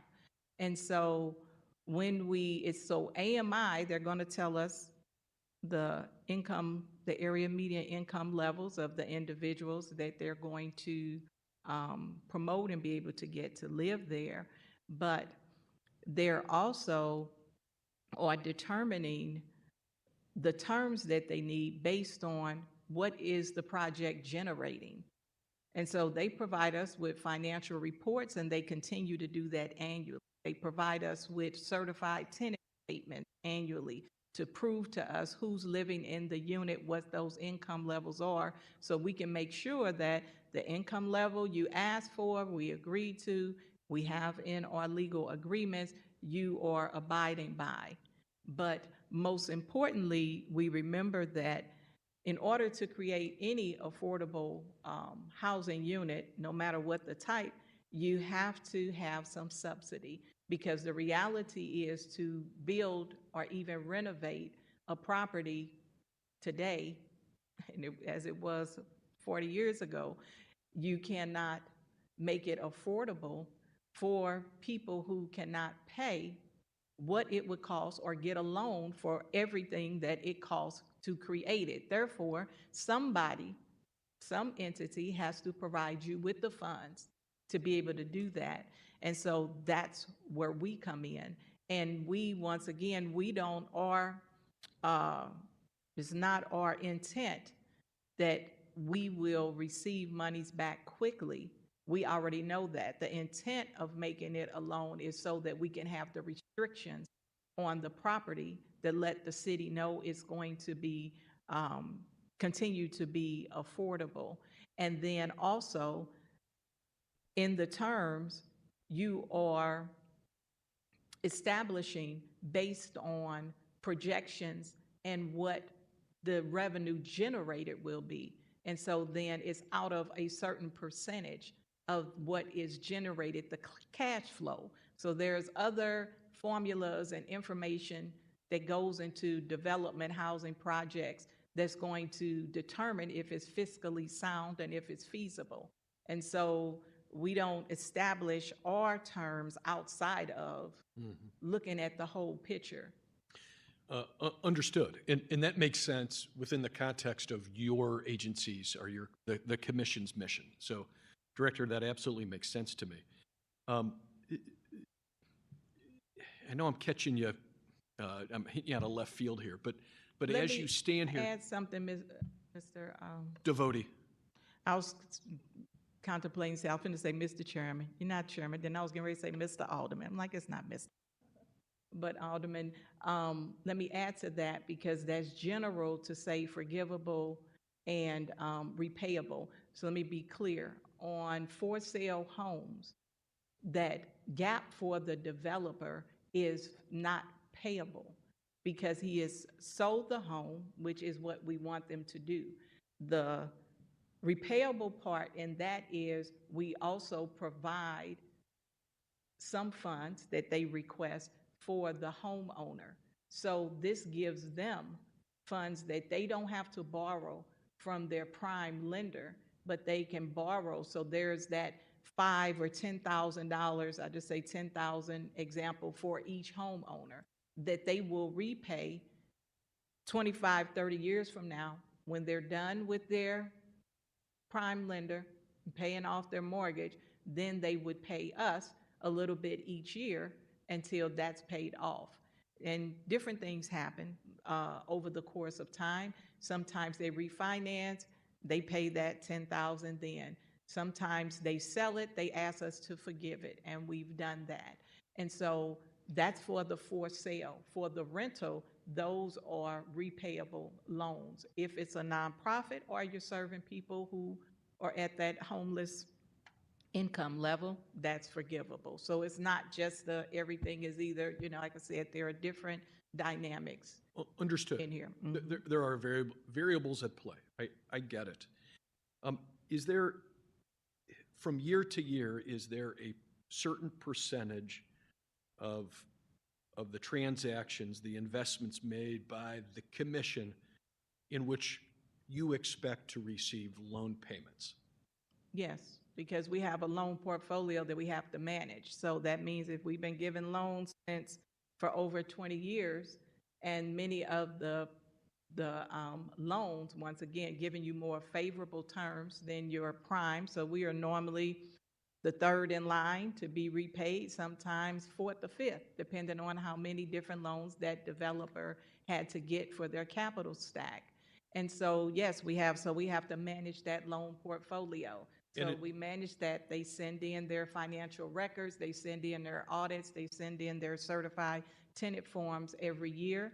And then our housing analyst reviews those, make sure that they have submitted what's needed. For those who sometimes are slow, we continue to remind them. For those who don't do it, we might have to get our city councilor involved to send them a letter. But though that portfolio is managed, so we know how much we should. But once again, for these type of projects, it's some years before we're expecting anything, because there's no big profit turnover generated every year. But they also have the ability, if they don't have the cash flow yet at the level in our terms, then they send a written letter explaining along with their financials and returns as to why they're not able to provide whatever that payment was supposed to be that year. Understood, and thank you for the explanation. In the most recent fiscal year, what amount of payments did the commission receive? I would say about $19,000. And that's another thing I mentioned, in case any of you happen to look at that sheet in your revenue estimate book. I have to talk with Paul Payne to see why that's where you'll see how much funds are being proposed for the affordable housing out of the local use tax fund. And so that's where you see the 5 million. So this is where you see loan, principal, repayment, and fees. That's where you can always see what our proposed amount was, and that's normally based on what we expect. But some of the years when you see more, that's because somebody sold a project and paid us. So we don't know when we may get a lump sum, but you also see 150,000 there. I think that's just the error from the previous year, because we submitted 19,000 there. So we don't expect 150,000 in loan principal repayments this year. It's generally about that between 19, 25,000 each year. Thank you, Director. Madam Clerk, would you turn to slide 9, please?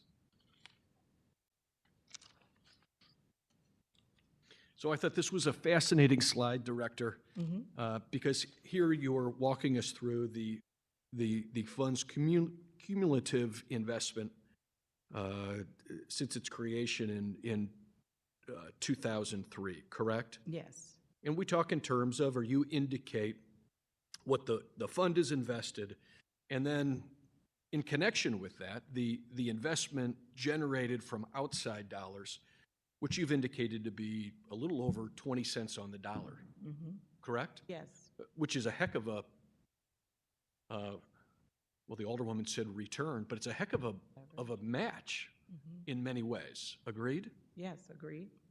Have you kept data over the years about where within the city of St. Louis this investment is happening?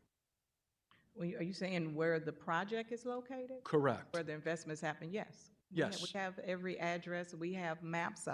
Sometimes I attached a map. I attached maps recently to the back of a presentation at the cabinet, but the dots are so little you can't see it. But I have maps this tall. The planning department, one of the guys creates them for us from time to time. But yes, we know the locations, and sometimes aldermen have sent requests over the years, or the mayor's office want to know how much was spent in their ward. So it's information that we put together as it is requested that can drill down to what it is the location you're asking about. But the bottom line is, yes, we know where all the locations are, and we have it mapped. Probably about every 2 years, the planning department will give us a map. The thing I like about the map is because it lets you see that it really is all across, and has been all across the city. There's projects that have happened north, projects that have happened near south and far south, projects that have happened in Central West End area, projects that have happened downtown. So the monies have been invested. Like I said, the projects have been all across the city. Where would I find the most recent map, the one created within the last 2 years? I would have to give it to you, or you come to our office. Like I said, because trying to put it on we don't have a site within our website where you can manipulate and see and blow it up and all that. That's something that goes above me, that, we'd have to see if IT or, it would probably be IT that would put something that could make it more visible. I will say that one of the things that had been worked on with the city's housing strategist that was hired several years back, which was Dylan, who's now working in the Office of Recovery. He had to be pulled when the tornado came. And then before that, he was working on some other programs at SLDC. But I was on a committee where we selected him. And part of what he was doing at that time with the housing group and all of the departments that deal with housing was collecting data from us, which we gave him. And he was working with a gentleman who creates maps as well. And they created a dashboard that at some point, hopefully, will go on the city's website, or one that I've talked about that could just be on our website for the funds that we've invested, where they show the addresses. You can pull up an address, you can see it on the map, you can see it by neighborhood. But once again, those type of things take funding, so Yes, that can be added to modernizing what we currently have. Yes, ma'am. And then finally, clerk, if you would please turn to page 12. Mm-hmm. And this is just to sum it up. I think this is also a wonderful representation of how the commission has invested money over the last 23 years. Excuse me. And you've got a lead on the top of this slide that talks in terms of $157 million for those items where the commission has acted. And I take it that $157 million is the total of funds invested over 23 years. Yeah, into services and to everything you see here, which will be your housing service programs and your construction. And just to tie things up in a nice, neat bow, the second item, construction/major rehabilitation, $50.28 million. Yes. That would be the data that we were just talking about on slide 9, correct? Yes. Thank you. Director, I appreciate the education. Thank you very much. problem. That's why while this isn't just all about the budget, for me, it's important to show you, this is our opportunity to educate and even report back to see what we did last year after coming before you saying, hey, we need money, it's important, but also to give you an understanding of what we do, because it doesn't do us justice to receive money and then have you have the wrong understanding of what you believe we can do with the money. Or you write something in legislation thinking we can do that because it's written in legislation, but you don't have the proper understanding of what we do, how we operate. So that's important to me, to give you the understanding of what we're doing. And a lot of people watch these. I have people tell me all the time, they watch the hearings. I watch the hearings. I think this is absolutely pertinent to the budget discussion because it provides the basis, the understanding for us as alders and also the public, our residents, to understand why a request or a proposed budget of a little over $6 million is appropriate and why it's money well spent. Right. So again, I thank you for the education. And I believe also, especially when you have a budget like this, Alderman Devotee, and you have one line item that takes up the majority of the money, and it's nothing, it's not like old supplies or copy or communication, so it's important to show this is what we do with that money. Thank you, ma'am.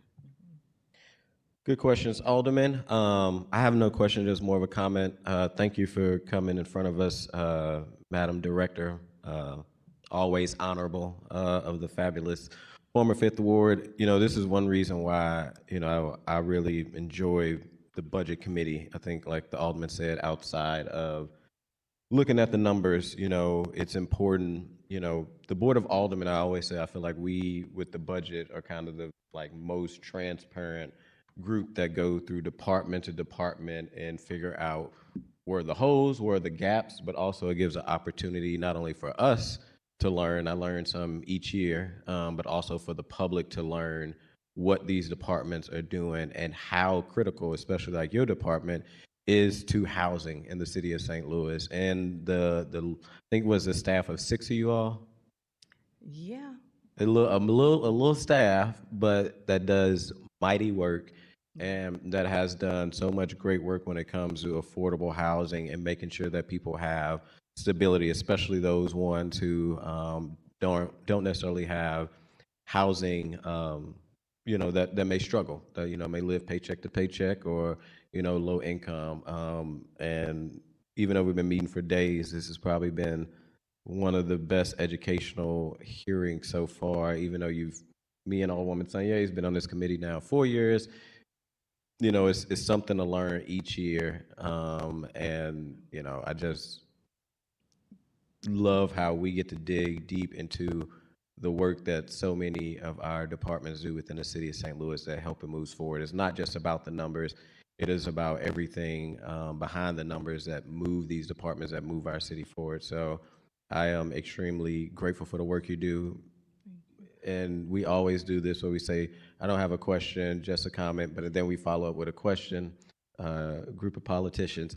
I think you had mentioned, though, per ordinance, what's the ordinance that passed that requires funding to go to? This is, we shall receive at least the first 5 million. And that's ordinance 65132. And how much are y'all receiving this year from? 5 million.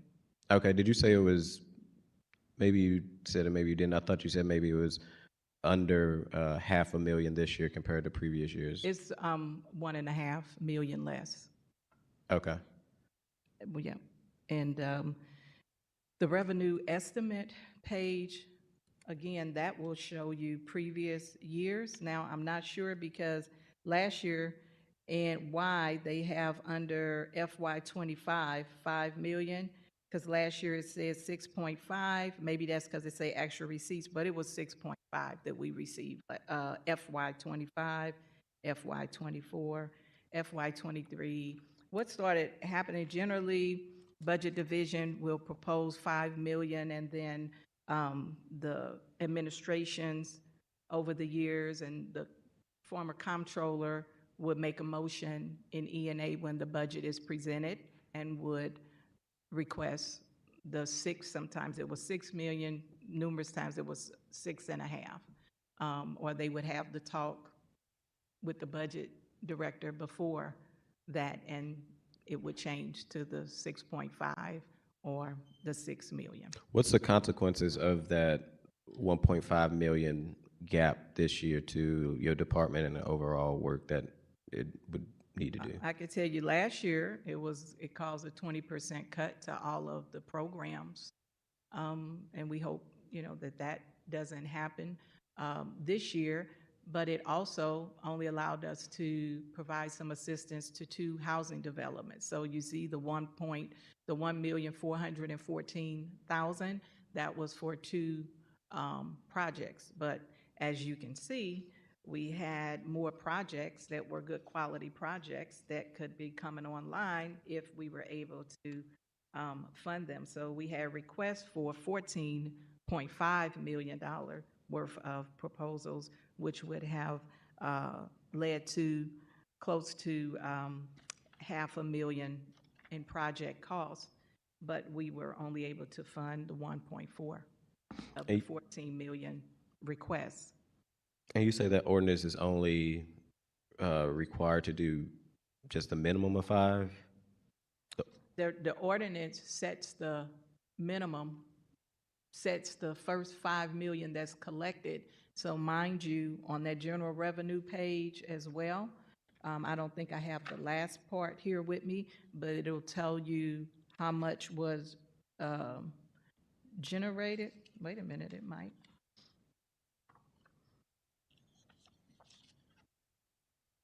It'll tell you how much was generated. So I know we had over 50 million last year. So for initiative that the housing advocates went out and created for the purpose of making sure there's an annually renewing source of funds to serve the homeless and people who are low to moderate income, to be able to, they also recognize not just housing creation, but you got to get to the root cause that leads to homelessness, and that's why you have the program. And it's been very successful. They had the foresight. I'll just leave it at the over $50 million a year, and then appropriating only the minimum $5 million that was the full intent and purpose behind gathering the signatures, getting it on the ballot, and creating it. And what is that ordinance number? It is, and it's on the first page of it's on page 2 of your presentation, 65132. Okay. And one quick question from the Alderwoman from the 7th, quick, so we can get to the next department. I see the registrar also is coming. Ms. Griffin, this is a quick question, and you may or may not have the answer, but we had our presentation from Matt Moak from the Community Development Association yesterday, and one of the things that I made note of is that he mentioned that MHDC, Missouri Housing Development Agency, has been critical of St. Louis City development project applications specifically, and I just wondered if you had any insight or experiences on that. You may not, because I know you don't deal with state and federal funds, but... No, but we generally, we are aware. So I also serve on an internal group where we interview all of the applicants who are made application for the MHDC LIHTC credits. And then we, and it's generally been led by the director of SLDC, then Mr. Pfeiffer, when he was over CDA, led it, and recommendations are given to the mayor's office or input from the interviews. And then we take a tour and give MHDC representatives and staff that come a tour of the city, going specifically by the proposed projects, and have conversations with them.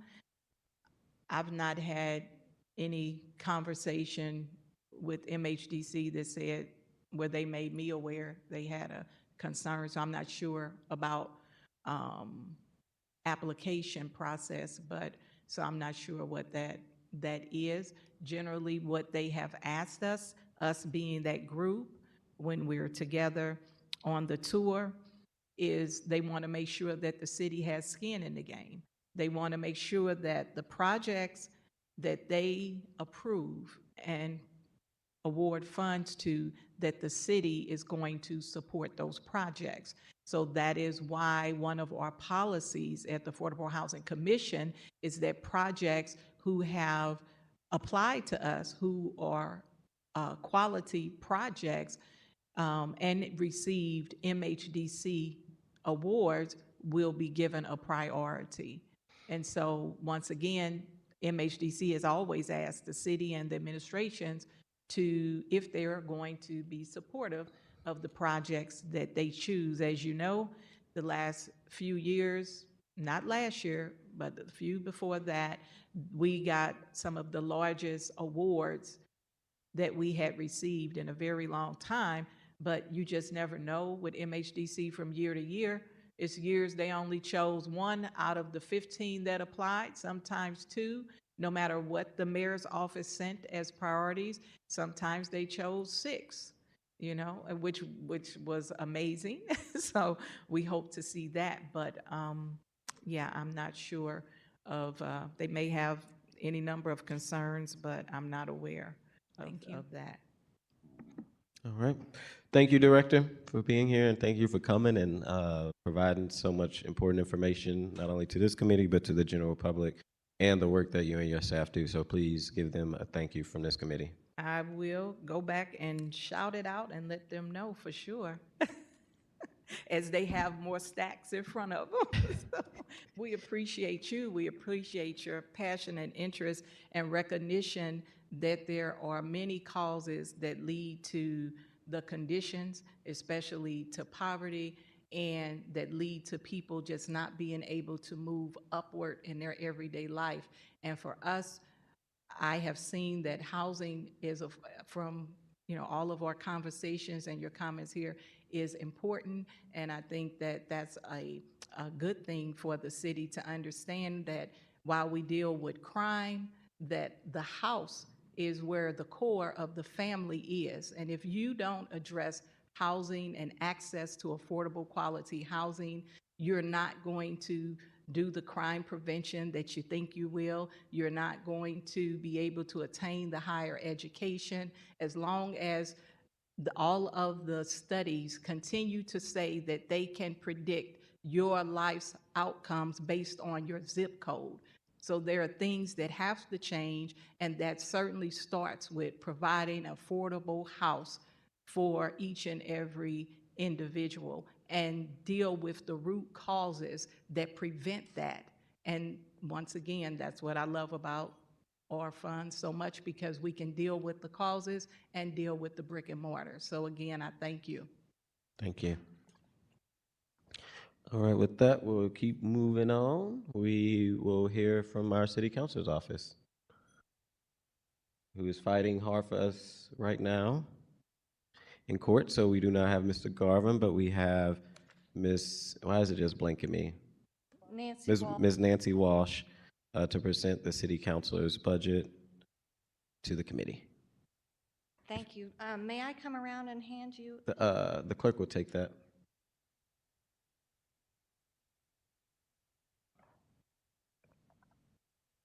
And whenever you're ready, Ms. Walsh, you may proceed.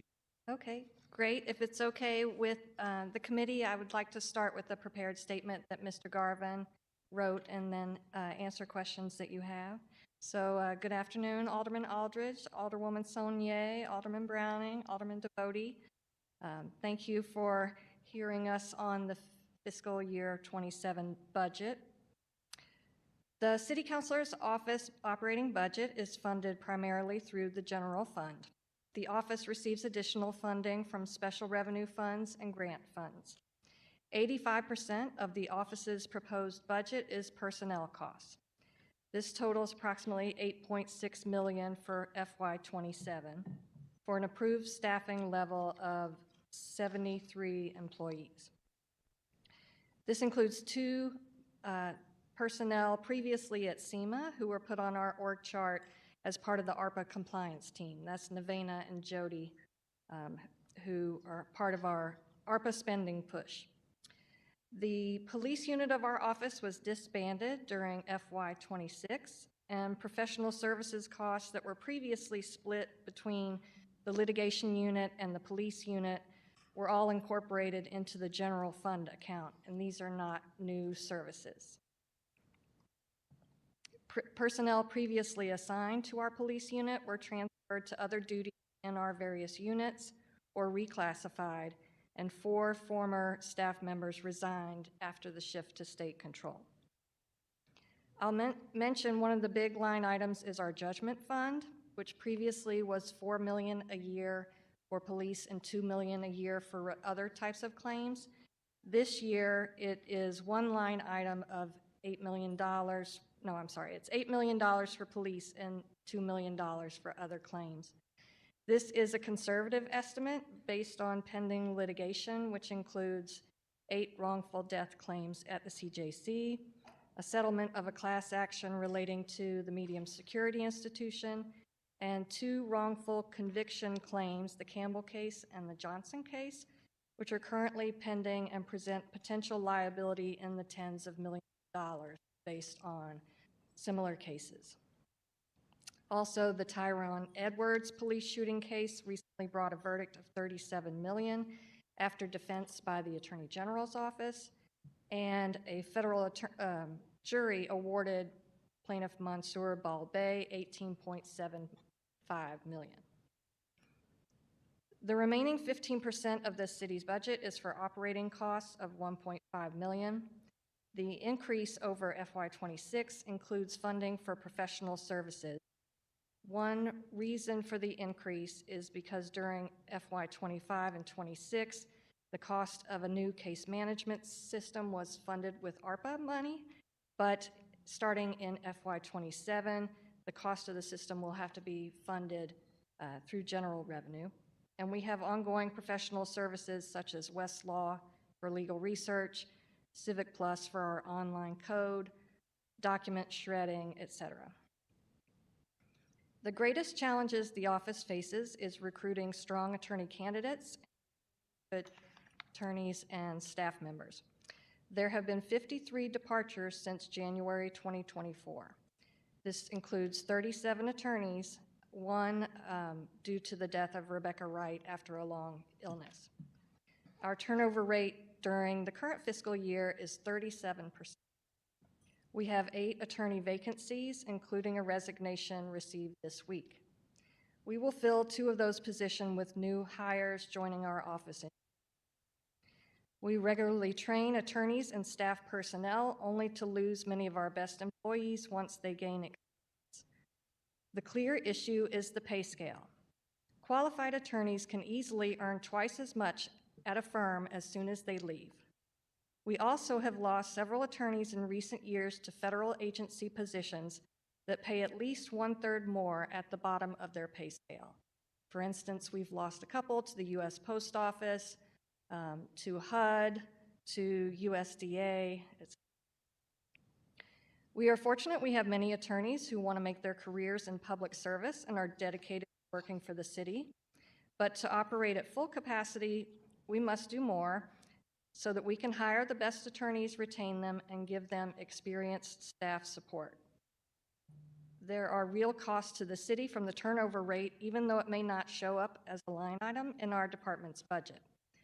Turnovers tend to accelerate more turnover because the work of the exiting attorneys, paralegals, and assistants must be divided among the remaining employees. We cannot limit the number of cases we must defend or control the court's dockets or time. When an attorney from litigation leaves, the remaining attorneys must get up to speed on the reassigned cases, which is very time-consuming and inefficient. And it may have to be done rapidly due to upcoming court dates. Since the city's rules prohibit you from hiring before a spot is actually vacant, we have gaps in coverage that are putting too much stress on the attorneys and the paralegals who are left. This means that the officers, attorney managers must spend significant time dealing with caseload issues, recruiting, with less time for actual legal work. Further, because we have many vacancies in the staff positions, attorneys have to do a lot of work that could be done by non-attorneys, which is very inefficient. We do not have a single legal secretary or administrative assistant in room 314, even though there are 15 to 20 attorneys working in that office at a given time. For reasons that are obvious, departures affect morale, especially in the litigation unit, which is affected. As to the recommended budget for FY27, the recommended staffing level is not adequate to manage the current caseload. We hope that responsibility for police litigation matters eventually will be shifted to the attorney's office, but that has not been accomplished at this time for various reasons, so the workload remains with this office. And we will always need outside counsel for certain situations, but attorney turnover increases that need. For fiscal year 27, outside counsel resources are included for a portion of our workers' comp cases, for employment matters, for a suit against the state's police officers' Bill of Rights, and $500,000 for wrongful conviction defense.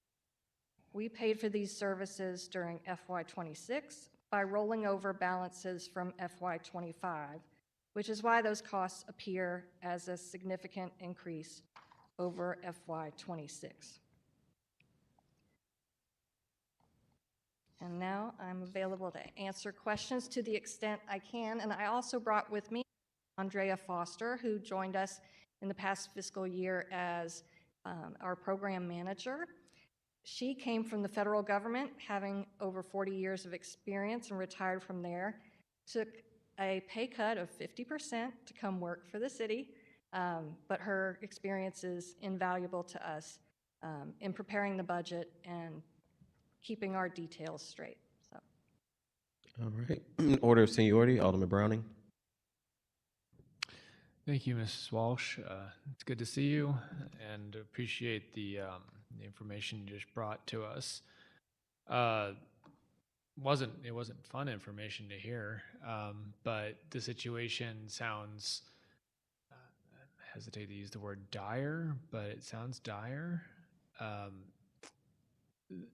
It sounds like there are additional responsibilities being added to the city councilor's office as a result of the messiness of this police takeover from the state. The statement explained a bit of that, but my question is how much right now of the city councilor's office staff time is devoted towards police matters of police that we don't control? I actually cannot answer that question. I would say that the police cases are some of the most difficult cases that we have to defend. They go on for years because a lot is at stake. Obviously, the whole situation with state control and the lack of clarity in the legislation and the budget disputes in itself consumes a lot of this office's time because we are advocating for the city's positions, and that's aside from the normal police defense cases. And it's your job to advocate for the city's positions, but you mentioned the Attorney General is now going to be taking on defense of the police when they're charged with wrongful death or other wrongdoings. That's correct, that the Attorney General is taking over those cases? My understanding is that the current arrangement that the AG's office is defending matters that were filed or relate to actions after the beginning of state control, and the city is taking care of those that preceded that time. And of course, we pay the bill for all of it in terms of the actual judgments. Well, wasn't there recently a case that occurred before state control? You mentioned a couple of the settlements there or the judgments, but the one recently, like a $37 million judgment, and that happened before state control, but it was argued by the Attorney General's office. That's right. And it was a $37 million verdict against the city, right? And I recall reading at the time that the attorney in that case, a city resident himself, said, oh, well, the judgment needs to be this high to teach the city a lesson. And I think you feel the same way I do about this, which is like, what lesson are we supposed to learn when we don't control the police and we are stuck paying the bill, but we also are not really, our attorneys aren't defending the case. So I'm troubled by this idea that the Attorney General, who has no obligation to the taxpayers of this city, no stake in this city, is out there defending these cases, losing these cases, which who knows if the city council's office could have done a better job or not. But either way, we're not in control of that, and we're not in control of the actual body doing the thing that caused the case in the first place. And so we're stuck with this bill, and it seems like ever increasing bills. You mentioned there's a budget for, to bring this back to budget, right? You mentioned there's a budget for settlements that we've put in, and what was that budget again? So we always have had a judgment fund, and it's somewhat of it's just an approximation, right? I keep So- saying settlements, but I mean judgment. Thank you for, And it includes settlements as well. We call it the judgment fund, but it has been historically 4 million for police cases and 2 million for the rest of our cases and claims.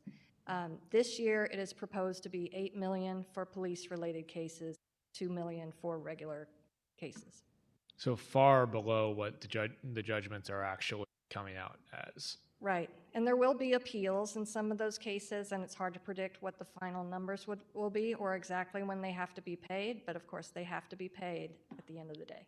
Does the city have any interest in, so if the state is out there arguing the case for us, I just would hope that somebody would be present in the courtroom to kind of raise their hand and say, hi, you're punishing the victim here of this, in that we are not in control of our police force anymore. We're not in control of defending them anymore. And so when a jury is deciding on how much money to put into the judgment, it should be relevant, I think, to our city's ability to pay it, because you can't pay money that we don't have budgeted. And we also should be relevant to who is actually in charge of making these decisions. I'm curious about existing cases that are ongoing. Are there any that the city councilor is still handling for the city? For police cases? Yes. Yes, at this time. I don't know, I can't really speak to the details of those cases That's because I'm a transactional lawyer. Yeah, no, that's fair. I just wanted to get an idea of how much of a problem this is going to be going forward. It comes back to just the idea that if the state wants to do something, they should pay for it. That there's only so much our city can do, and as long as we're not calling the shots, I don't think we'll be on the hook for the bill. As far as other things that the city councilor's office does, we have damage that occurs throughout the city all the time, from reckless driving, from accidents that occur, claims that go out to people. When the city councilor is handling those types of cases, where is the biggest need?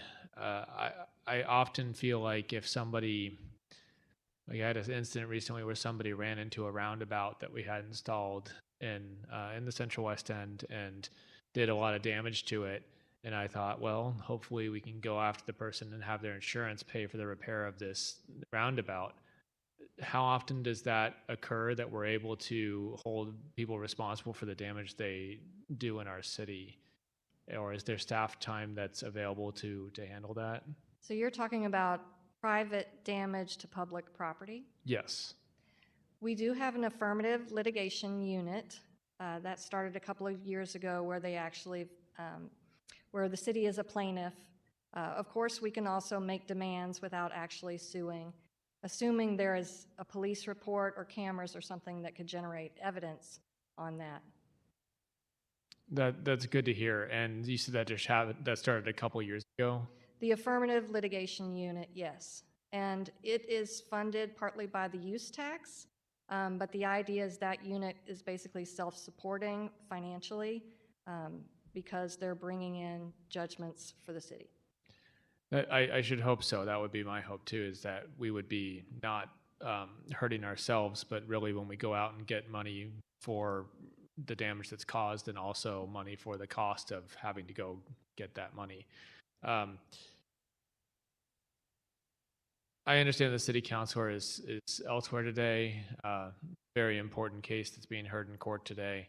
And I really appreciate you taking the time to come and answer questions. I imagine it's difficult to step into a hearing like this and talk about the budget, but really do appreciate it. And we certainly appreciate all the city councilor's office's work and both defending our city and helping our city really stay on top of things. Last question I have for you is our city's ability to like sue like negligent property owners.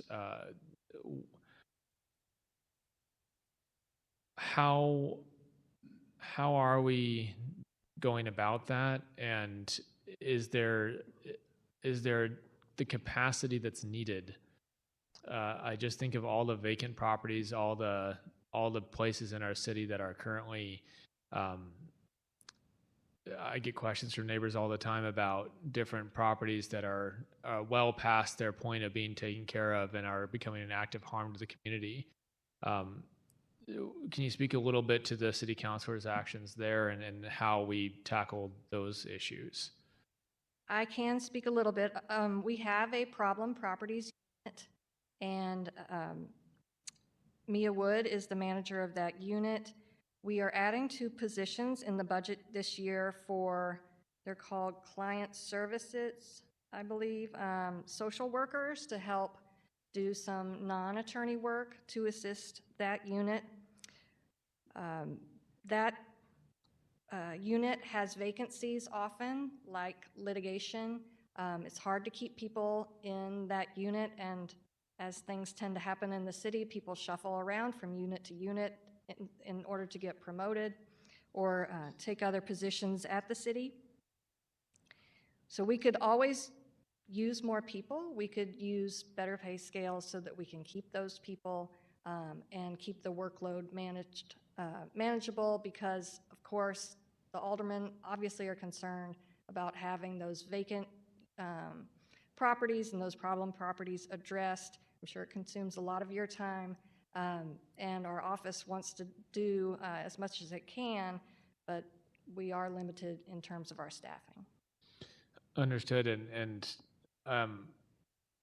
as far as staffing goes, one thing I've heard about working in the city councilor's office that is a benefit when it might not necessarily be pay compared to the private sector. One of the benefits of working for the city councilor's office, and perhaps you can confirm this, is that there's all sorts of more of opportunity to both argue in court, as well as just work on, actively work on and be involved in cases that private law offices might not be able to offer. So the one advantage of working for the city is experience.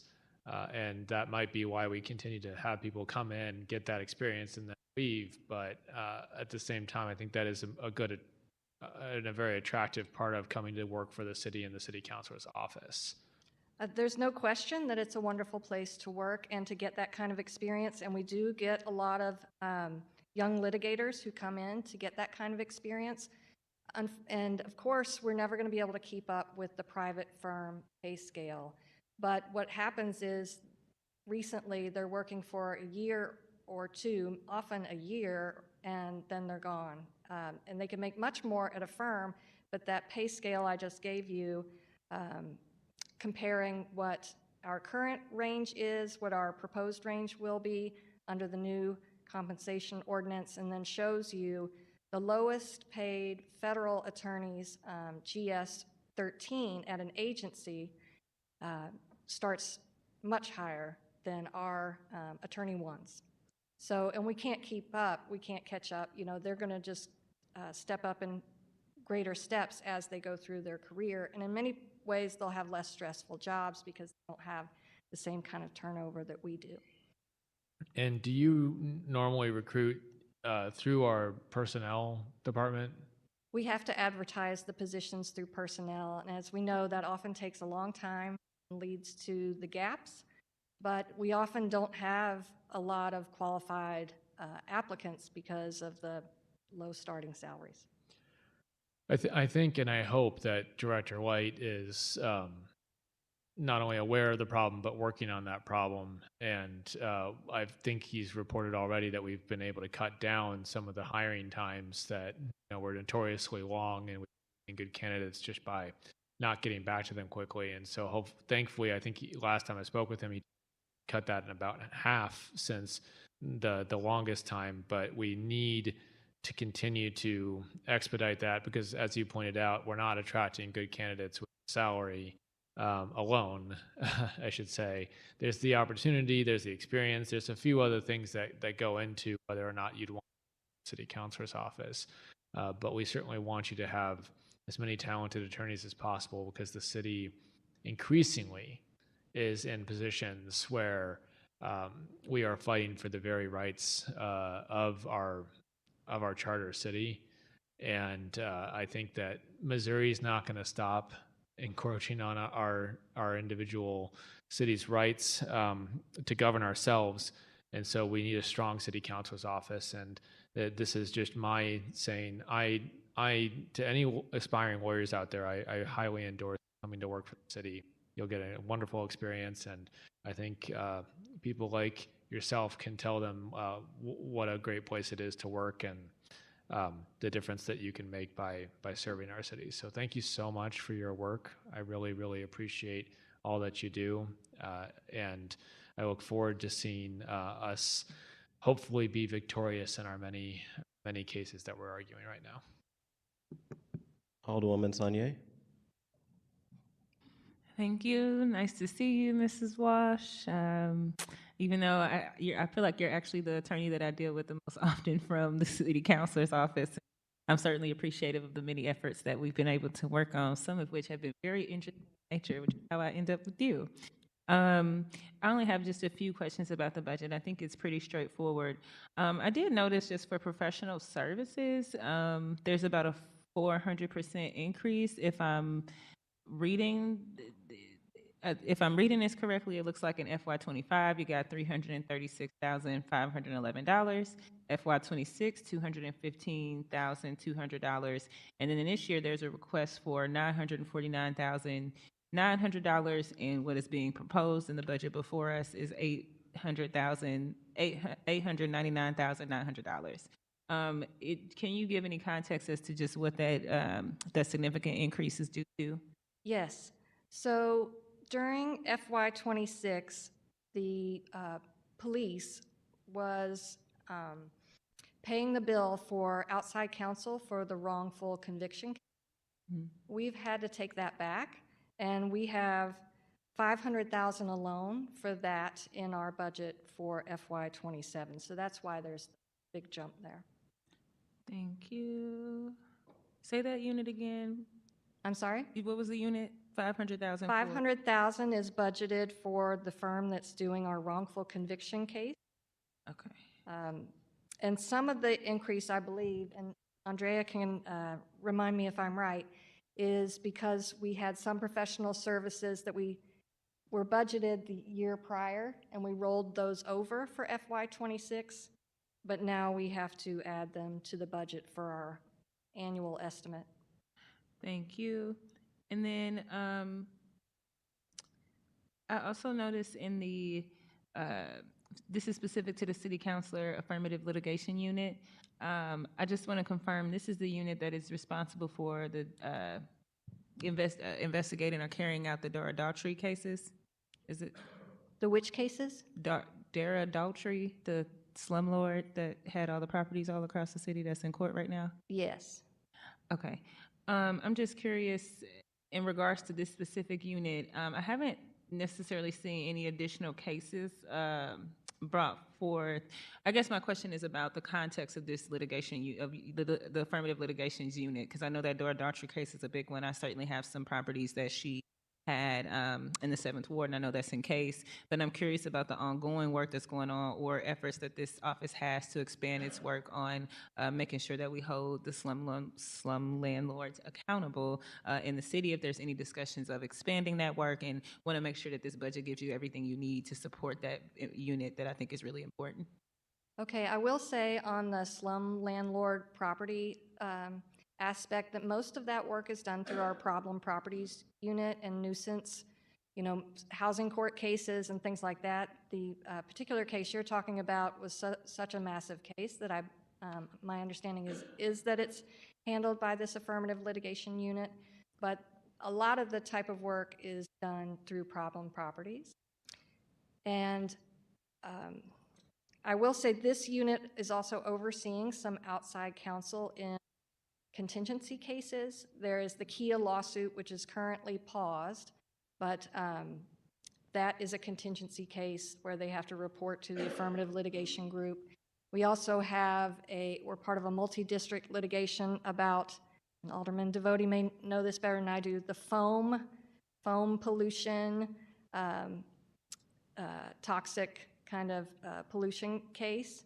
And there are others like that. I can't name them myself, but I can get you more information on that if you'd like. So to that end, for problem properties, which is a unit that I'm very familiar with, I see that there's about 2 Attorney 2s and 2 Attorney 1 positions that is in the current budget for them. That seems really short, and I want to be specific about my concern. Specifically within that department, I know that basically the complexity of the case requires higher level attorneys. I'm not the attorney of the committee, but that seems to be just my observation. So my concern when I'm looking at the staffing layout is because of the vacancies that exist at those, I don't see higher level positions. I don't see an attorney or an attorney 4.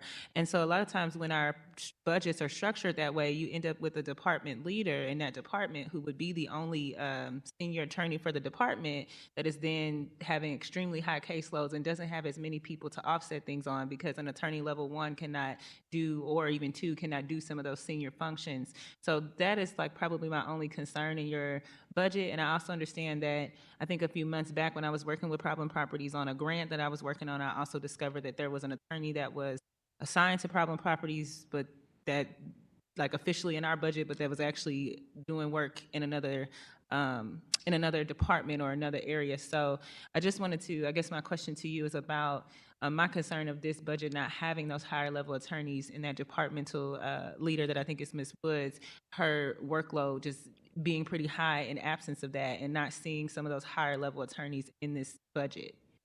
I think our attorney manager and that group would completely agree with you. I know that there is a request to turn one of those attorney 1 positions into a 2 position, and Alderwoman Velasquez is supporting that. And this unit has just been hard to keep fully staffed. So there's always a trade-off between having more attorneys and having more experienced attorneys, but I would agree with you, we need both. Okay, thank you. Alderwoman Velasquez, who's leading the Thank you. charge on changing 1 to 2. Well, you kind of stole my question. That's what I was going to ask about. Thank you, Ms. Walsh, for being here, and thank you for all your hard work and the city councilor's hard work. As we all know, there's a lot of things to be done.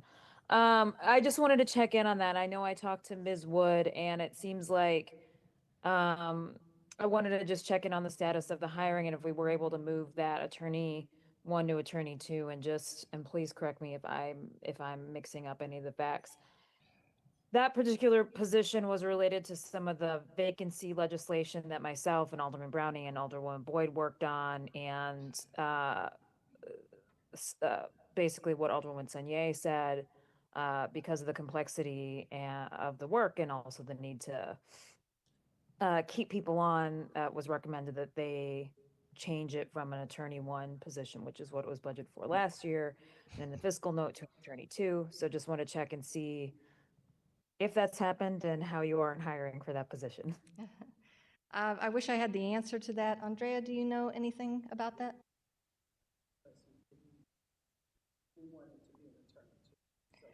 Okay, she says we have not filled that position because they want it to be an attorney too. And the last thing I saw in the materials was that was still a pending request. With the city councilor? Maybe with Paul Payne. Honestly, I can't answer that question. If we could you follow up with the committee, Ms. Walsh, and see where it's pending? I'm happy to, I know I did send over a letter from our office, but I don't want to totally put my colleagues on the spot, but I will anyway. I would imagine that the budget committee would support, some of my colleagues here on this committee would support the efforts to make sure that's an attorney too, and that we can hire somebody or have a better shot at hiring somebody in that position. We will get you that answer. That is all the questions I have. Thank you, Chairman. Thank you. And as we love to play an attorney at the Board of Aldermen, let's go to the actual Alderman Devotee. Oh, I appreciate that. And Ms. Walsh, of course, it's good to see you. I am concerned. I don't necessarily share Alderman Browning's characterization of the situation being dire. I'm very familiar with the work done by our law office, and I would call it exemplary. I think I think the city of St. Louis and its agents, its employees, at wonderful work, defense, whatever the matter might be. And I've got a number of years of working with folks in your office, and there is no doubt in my mind that the work, again, is more than solid. Now, having said that, my observation, and I haven't had an active case with the city, of course, since last April, but my observation, and it hasn't changed from what I hear from my partners or other folks in the community, and I think this echoes your statement, is that we do hire very qualified, very intelligent, very charismatic young lawyers. We have a stable of lawyers like you who are very experienced, well respected, but the middle of our bench is empty. In other words, we bring folks on who have the world in front of them, but I think, as you suggested, we can't hang on to them. So we've got a very experienced bench on one side, but we've got a massive donut hole in the middle. Last year, at the city councilor's request, we actually removed a handful of low-level positions and then took that pay and spread it across the higher positions, with the idea of being able to retain some of the middle experienced lawyers in the office. It sounds like that work was well received, but maybe hasn't yet borne the fruit we hoped it had. Is there any particular request from the city councilor this year on how we could move funds around on what is a very flat salary for regular lawyers, regular employees for that matter, to retain those young, or maybe the better way to say it would be inexperienced lawyers in the office? In other words, is there a recommendation?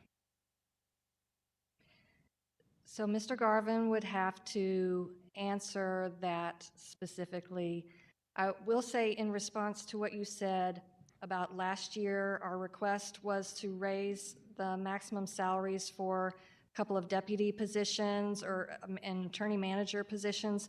That was actually an intent to bring some people back that were very valuable to especially litigation, and it was successful, and we brought those people back. Otherwise, we would be in great trouble right now. But you're right, we do tend to lose people as the youngest attorneys get a little bit of experience and become very marketable. So I would ask that he be able to respond specifically to that, but I will say right now we have 83 positions that are authorized, well, that were in fiscal year 26. we requested 74 positions for fiscal year '27. We were given 73 in the ENA approved budget, but we only have 59 people right now. So I don't know, I can't recommend where positions be cut to raise some salaries for that middle level, but given that we always have vacancies, there may be some movement that could happen there.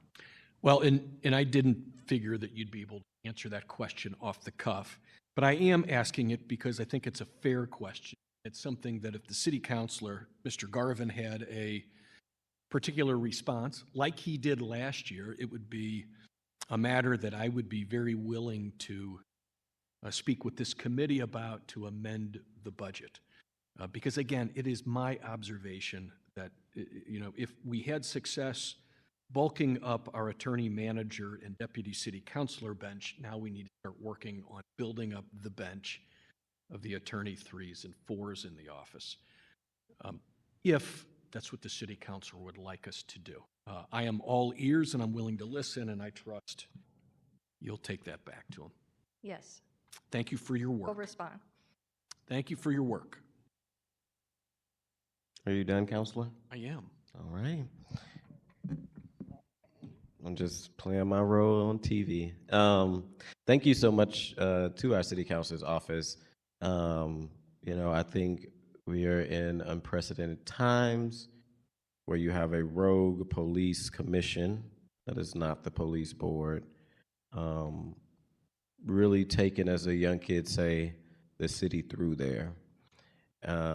And to have individuals like you all that are fighting on our behalf and fighting for taxpayers and defending what is a piece of legislation that is poorly drafted is very appreciative. I know that you all don't get paid a lot, and you guys are fighting like hell on behalf of the people here in the city of St. Louis. So thank you. I have no questions, and I appreciate all your, Ms. Walsh. Personally, I've also worked with you on legislation with my LA Matt Heskamp, and you're always quick to respond, very easy to get a hold of. So thank you so much. Thank you. All right. We are behind on our last day, but that's okay. And it doesn't look like the city register is here anymore. Oh, she's outside? Okay. And note to committee members, this is no rush at all. Like I say, we are like one item behind, but we will keep chugging along.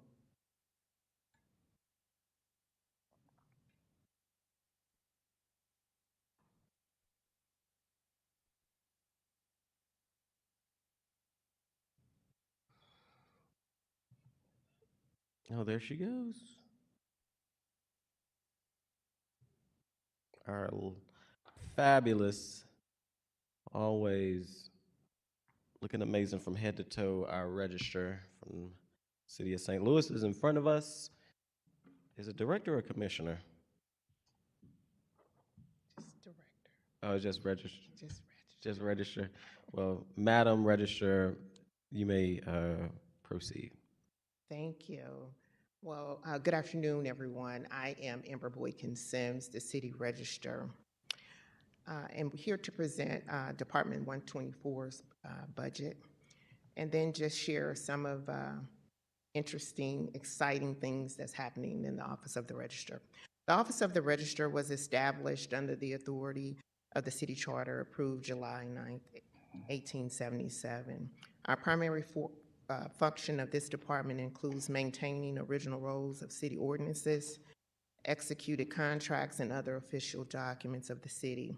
I also administer the official oath of office per the city charter to every city employee holding a position and an annual salary before entering their duties, and within such time as provided by ordinance or on onboarding Mondays and Wednesdays for mayoral appointees and boards and commissions. The Office of the Register also is charged with the signing of ordinance numbers to board bills, Our department serves other city departments and agencies, government bodies, and the general public. This department maintains the official registration of our Domestic Partnership Registry, which the City of St. Louis is one of the few cities and municipalities in Missouri that offers that Domestic Partnership Registry to city residents and city employees.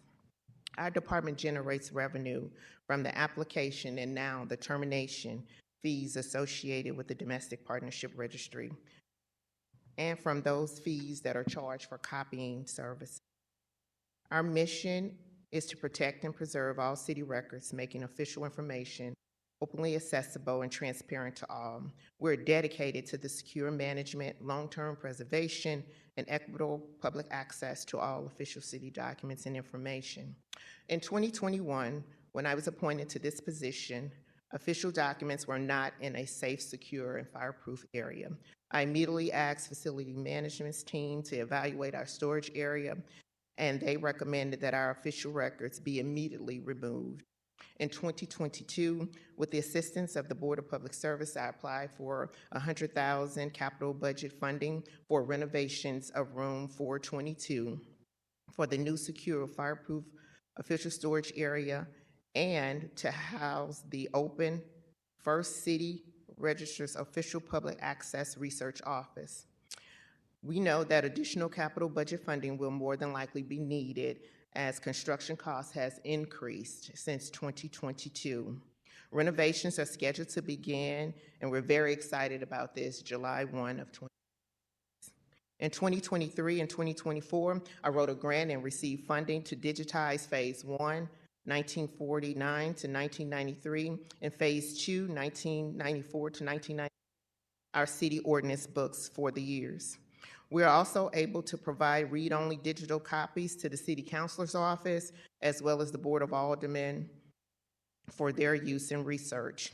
Also in partnership with the Board of Aldermen, we received a grant to digitize the Board of Aldermen's meeting minutes to secure and preserve those official city documents. In 2023, I developed and hosted in partnership with the Missouri Secretary of State's Local Records Office the first city records retention, preservation, and digitization citywide training where we had over 40 attendees from 9 different departments and county offices. This year, that training will be held in August. I also increased the Domestic Partnership Registry application fee from $10 to $48, which now mirrors the cost of what a marriage license is.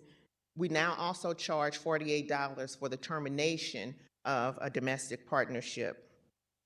This increased revenue to the City of St. Louis. I want to talk about some budget changes in reference to our office rental and lease equipment. We now have a new color copier, which we did not have before. It was outdated and now functioning properly. So you'll see that increase because that copier is a state-of-the-art copier now with the ability to make color copies. Computer services and computer software licenses needed. This funding is needed to be able to accept digital payments. We are far beyond other cities and others. This is required because we only can accept cash and checks as payment for services in our office. When certified copies are requested, I have to wait for the law offices to send in a check for the check to be deposited before we can send them their requested copies. So if approved, to have additional software and the license required to run the Pay-It system, that would allow us to be able to accept digital payments and then also be able to handle more business efficiently in the city. Currently, also for my request for professional services, it was unfunded this year, but I wanted to bring it up because this is where we can continue to fund our digitization of our most sacred, secure records. This is where also in partnership with the Board of Aldermen, we could possibly begin to also digitize more of your board minutes. The local grant that we did receive is no longer being funded. Our governor did not fund that program, so we're going to have to be creative in how we find a way to begin to digitize our records and keep them securely stored. If the tornado had hit our storage area in the lower level or anywhere where the Board of Aldermen may keep their official records and documents, we may be in big, big trouble. So it's very important that we begin to look at how we're going to digitize and preserve those records. Currently, I have a staff of 3 FTE, 1 vacancy, which will be filled within the next 45 days. And then I will note that in the future, I will be requesting additional FTE so that they can service and house the new open storage record area in room 422 that's soon to be opening.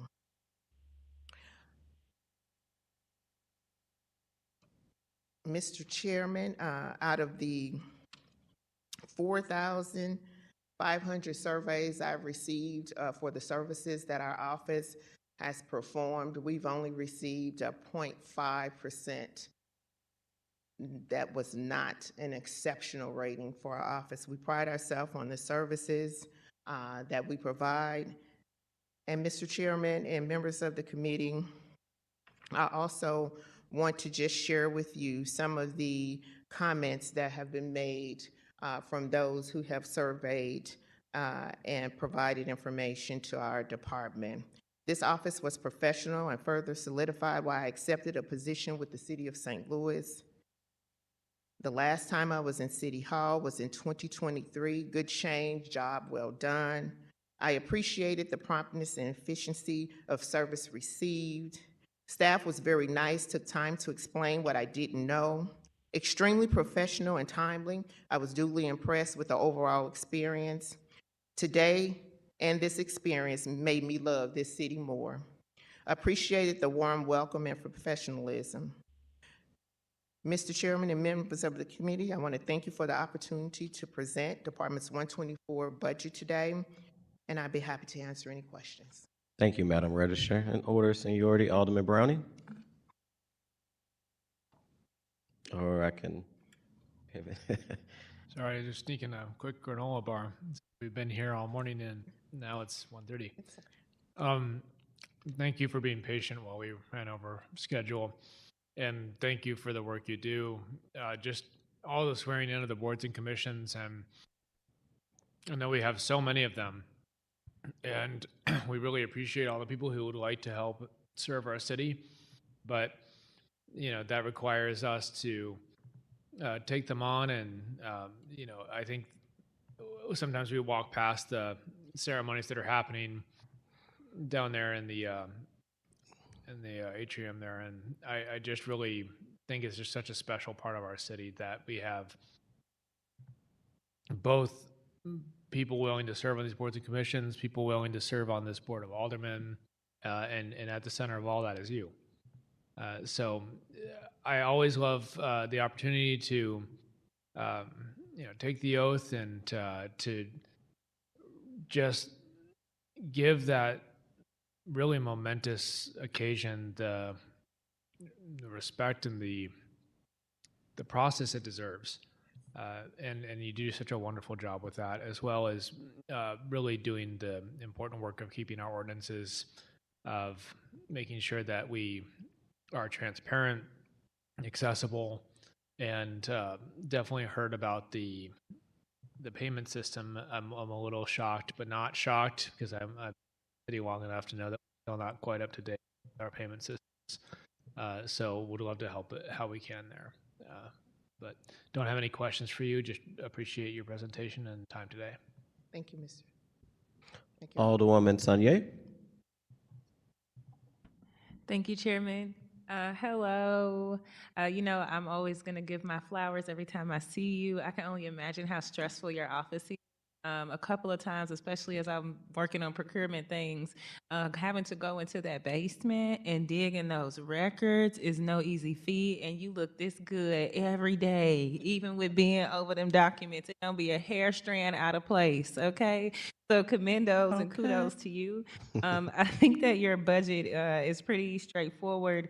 My one question is really in terms of your salaried regular employees. For FY26, you're budgeted for $169,060, but you requested $342,944. And so I'm just curious about, I don't see any increases like in the personnel schedule page, so I'm not sure perhaps I'm missing something, but my question is really in regards to that discrepancy there. What were you hoping to do with the additional funds, and will this impact the operations of your department? No, it will not. That was, from my understanding, of the mistakes that was made in the printing of this. And so they corrected it when they redid the budget documents for this committee.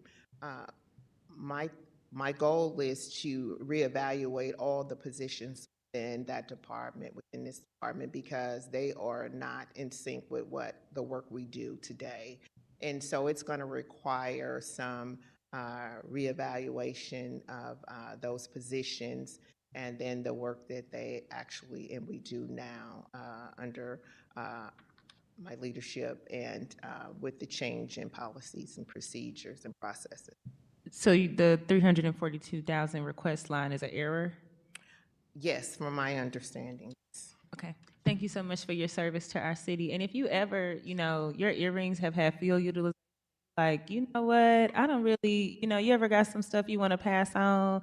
I know some folks, particularly some older women in our city, that would probably really like that to be passed on. So outside of your work, outside of that, I do just want to thank you too for, like I said, I know I've kind of had to go into the dungeons for you, and you've never not responded, you've never not been timely, and even if you did need to roll up your tailor puff sleeves to go find the documents, you did. So thank you. Well, thank you, Alderwoman, and that's why we're so excited about Room 422.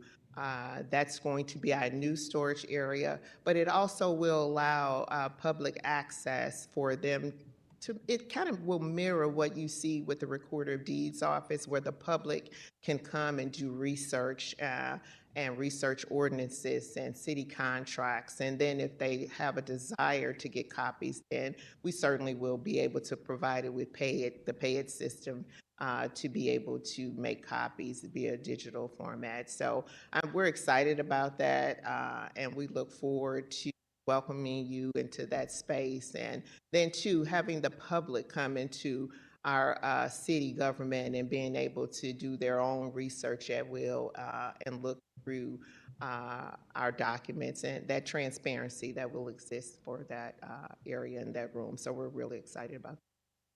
Awesome. Alderman Devoti? I don't have any questions. Thank you for coming today. Thank you. Thank you, Alderman. Thank you. Alderwoman Sanye kind of asked my question, but it sounds like that's an error in the budget. But thank you for coming in. If in a perfect world, if this committee could, either add money here or there, what is that need for your department? I would hope that in the professional services line that some additional funding will be added so that we can begin to continue the digitization and preservation of those documents, of our important city documents. It's really important that we began that process, and then to continue to fund that professional services lines, and then find ways that that we can have our documents secured and in a safe space. And then also that funding for the system to be able to allow the software and the hardware that's needed to begin to accept digital payments. That's very critical for us as well. Gotcha. And both of those were unfunded. And then hopefully in next year's budget, I'll come before you and we'll be able to add the FT to staff our new office and room and storage space in room 422. Gotcha. Well, thank you so much, Madam Registrar. Echo everything Alderwoman from the 7th said. You don't ever miss a drip, and always looking amazing. So thank you for your service, and thank you and your staff for the work that you all do. We appreciate you. Thank you. Thank you. For the time. All right. Looks like we catching back up on track.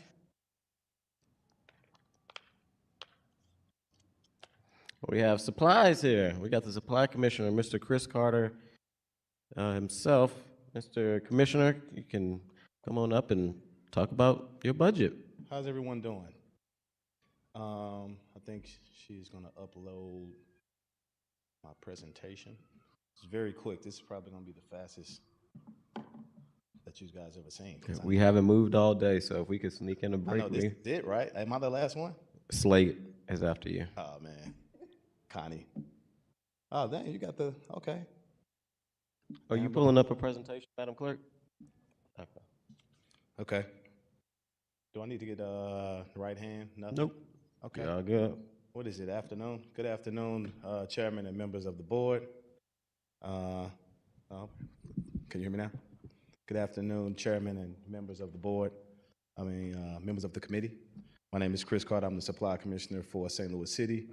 The Supply Division buys all supplies, equipment, and equipment maintenance, as well as selected services for almost all citywide departments, including police, fire, parks, and the airport.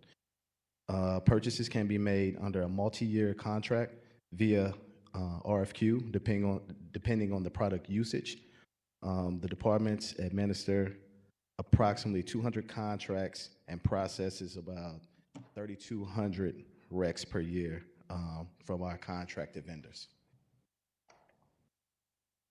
Do you guys all have the presentation? I'm sorry. Okay. No, that's all good. We could keep rolling without it. I know you guys on a tight time schedule.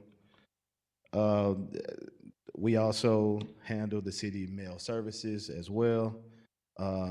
Mail for us is delivered twice daily to 67 different departments across the city. We use we have 3 motorized routes, and we approximately deliver 1 million piece of first-class mail at pre-sort and regular rates across the city from our departments. I'm sorry about that.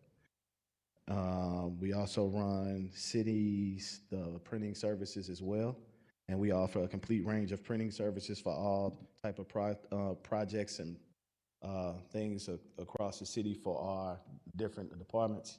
Just in terms of graphic design, we offer it all. There has been no major changes in my TO or in my budget. I think we added a GSA, and that's simply to assist us with bridging the gap between us and other cities surrounding us. So right now we have a relationship with the county, but we want to bridge the gap and create a relationship with St. Charles counties and a few other cities around us, so we can piggyback and just see how we can save money and negotiate our contracts. And So, Mr. Carter, what do you want me to be on your presentation? You can keep going. I didn't already ran through that. Okay. You can stay there. You can stay right there. Okay. So in the supply division, I guess I'll back up. We are comprised of 4 buyers. The buyers they handle all of the procurement. It's broken down by commodities. So we have some that handle IT, hardware, and software purchases, some that handle vehicles and heavy equipment, and it's broken down by the commodity. I believe that's it. I didn't really have much. Mine is easy. All right, in order of seniority, Alderman Browning. Thank you, and thank you for the brevity. It's been a long day for us, so I know. Mind. When I was first elected, I had the opportunity to do a tour of the supply division, and it's still one of the best tours that I've been on since taking this office. The work you all do is vitally important to the city, and it's touches so many different departments that I think it's just so important that it's done well. I don't ever hear any complaints about your office, so I guess that means it is being done well, and I really just appreciate the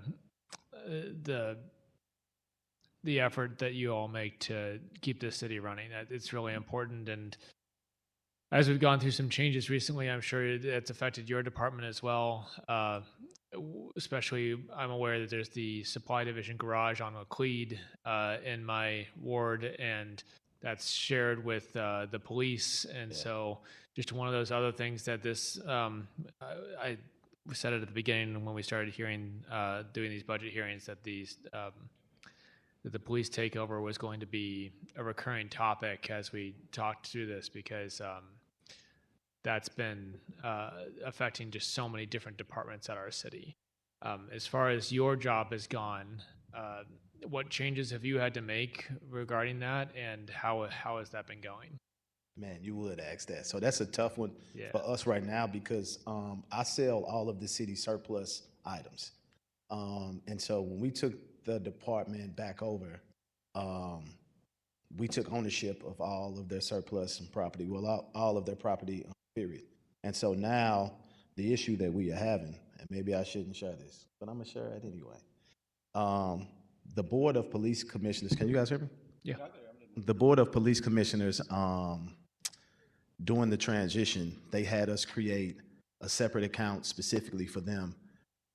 So when we sell their surplus property, they would get that money to them. But right now we are pushing back because I believe that if it was purchased with tax dollars, that should come back to GR. It's no way that there should be a special fund for the police board to receive funds and to get those funds and do whatever they choose to do with. That money should come back to taxpayers. So that was one issue. Also, the issue of how their items are procured. They are still trying to figure out how they want to make that happen. I think initially they thought that they were just going to have no rules and just come through and purchase things however they want. And we are still pushing back on that holding ground. So, I mean, it's been tough just trying to make it through the legal end in terms of what all legally we are obligated to do, what we have to do, and what we can push back on. So, well, we appreciate you fighting for the taxpayers. It astounds me that they would even make an ask of trying to then sell some of the excess supplies and then try to put it in their own account. It seems like they play by different rules whenever it suits them, and general revenue is both things that they can grab at, and things that are not general revenue is things that they can grab at, but then they can also sell things that then wouldn't go back to general revenue but go back to them. It's getting old, I'll tell you that. Exactly. But we appreciate the pushing back and saying, no, this is taxpayer money. You are, at the end of the day, a steward of that money, and it's just vitally important that our departments are supported by a strong and independent supply division that is not at the behest of the state. I keep coming back to this. The police were a municipal agency, and some of the confusion with this lawsuit seems to be that if they're no longer a municipal agency, where do all the things that cross over between departments land? And Exactly. I think the supply division is probably affected by that more than almost any other department. So just know that we support you. We want to make sure that we continue to keep things fair for our taxpayers. And while we figure out the answers to all these questions from this very messily written law, it's really important that we don't give an inch more than we should, because this, at the end of the day, is our city's ability to serve our residents. Right. Also, right, and also I think that if their purchases are going to continue to come through the city, that they should follow some process. We shouldn't just be a pass through for them to send their purchases through, because we'll be held accountable for it also. So That's right. This is about transparency, but it's also about accountability. yes, sir. I really appreciate it. Thank you. Thank you. Alderwoman Sanye. Thank you, Chairman. Your budget is really straightforward, so I don't have any questions. But in my regular due diligence, I do believe in making sure I thank our leaders when they're in front of us. And so I'm really appreciative of your service. I have learned so much about just your department than I ever imagined was possible, and how critical you are to making move. I've enjoyed getting to work on legislation with you, and I enjoyed the legislation we're working on together now. And I just really, even in the times aside from even direct operations, especially when I was a newer alder, as a former alder, you always being open to questions, always open to explain information.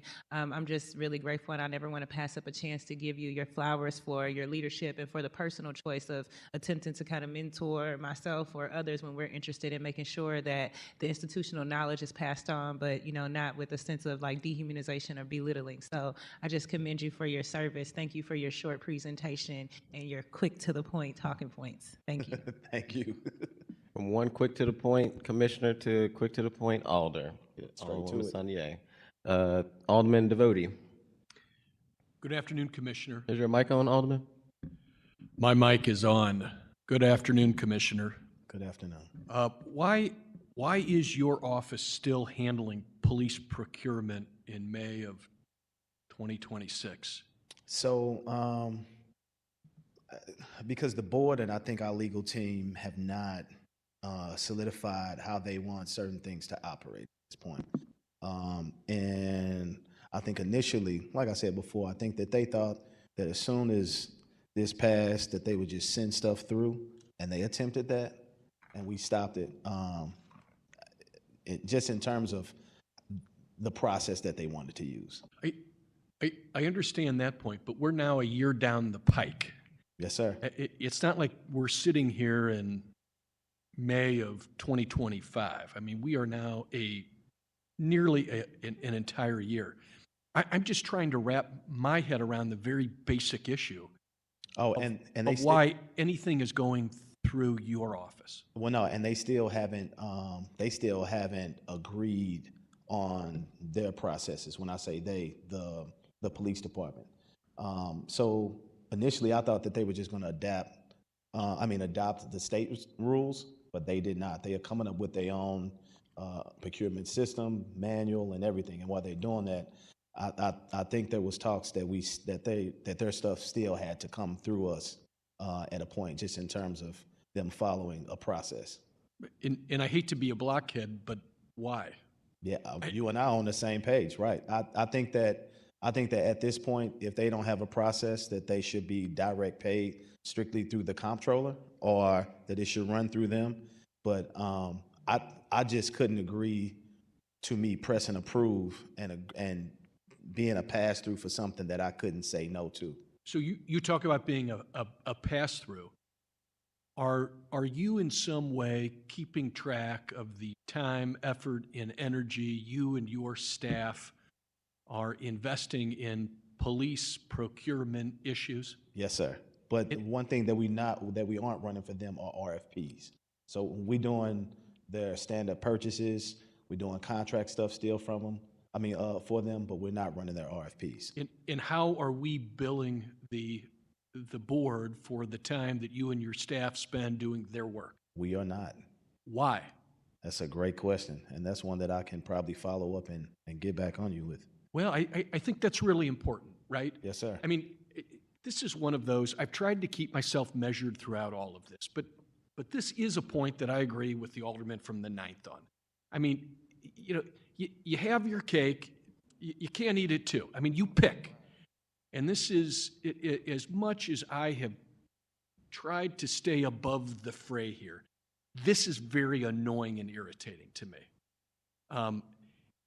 Either it's the State's Department or it's not. And if it's the State's Department, then I don't understand why your department is handling any of the procurement. Yes, sir. And to the extent a year down the line, they still need your department's help, I can't understand why we're not billing the department or the board for the work that your office is doing. And I think we need an answer to that. That's a great At question. least how do we go about this moving forward Right. as we approach it? Anyway, enough That's of a great point. enough of my rant. I appreciate you coming here today, and thank you for your time. My one other comment would, I think next year you should hold a class for all department and division heads about how to put together a budget that Paul Payne will love, because I note that you're within $1,000 of what the request was and what the proposal that made it through Payne's office. So congratulations. I think you could tutor everybody here.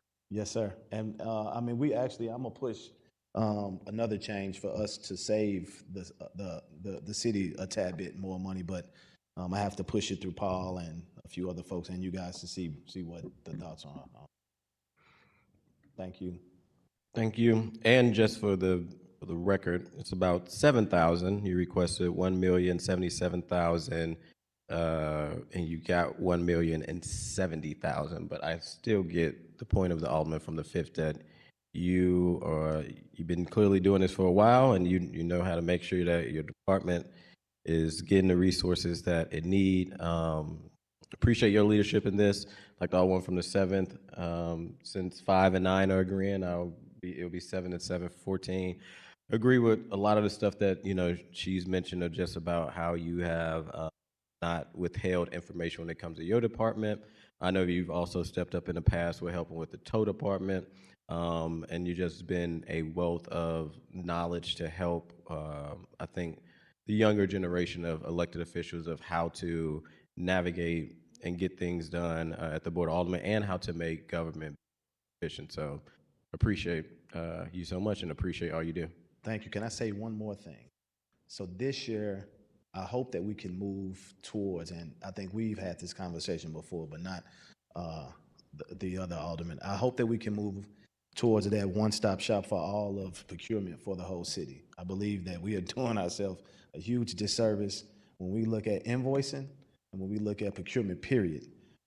There is no need for every single department to run their own procurement or to have their own RFPs going out. That should all be running through one department. And if it's not me, which I don't care who it is, it needs to be one department, because a lot of these departments, if they are audited, if somebody just comes in and takes a look at how they've been doing business, I'm 100% sure that you'll see a lot of wrongdoing, and you'll see a process that's not a standard one. So I'm preparing my team. My staff is now in a training now, getting federal RFP training, just so we can be prepared to pull some of the burden off of these departments and let them do the real work that they're supposed to do versus a procurement. Yeah. Thank you. That was a good point. Thank you, Commissioner. Thanks.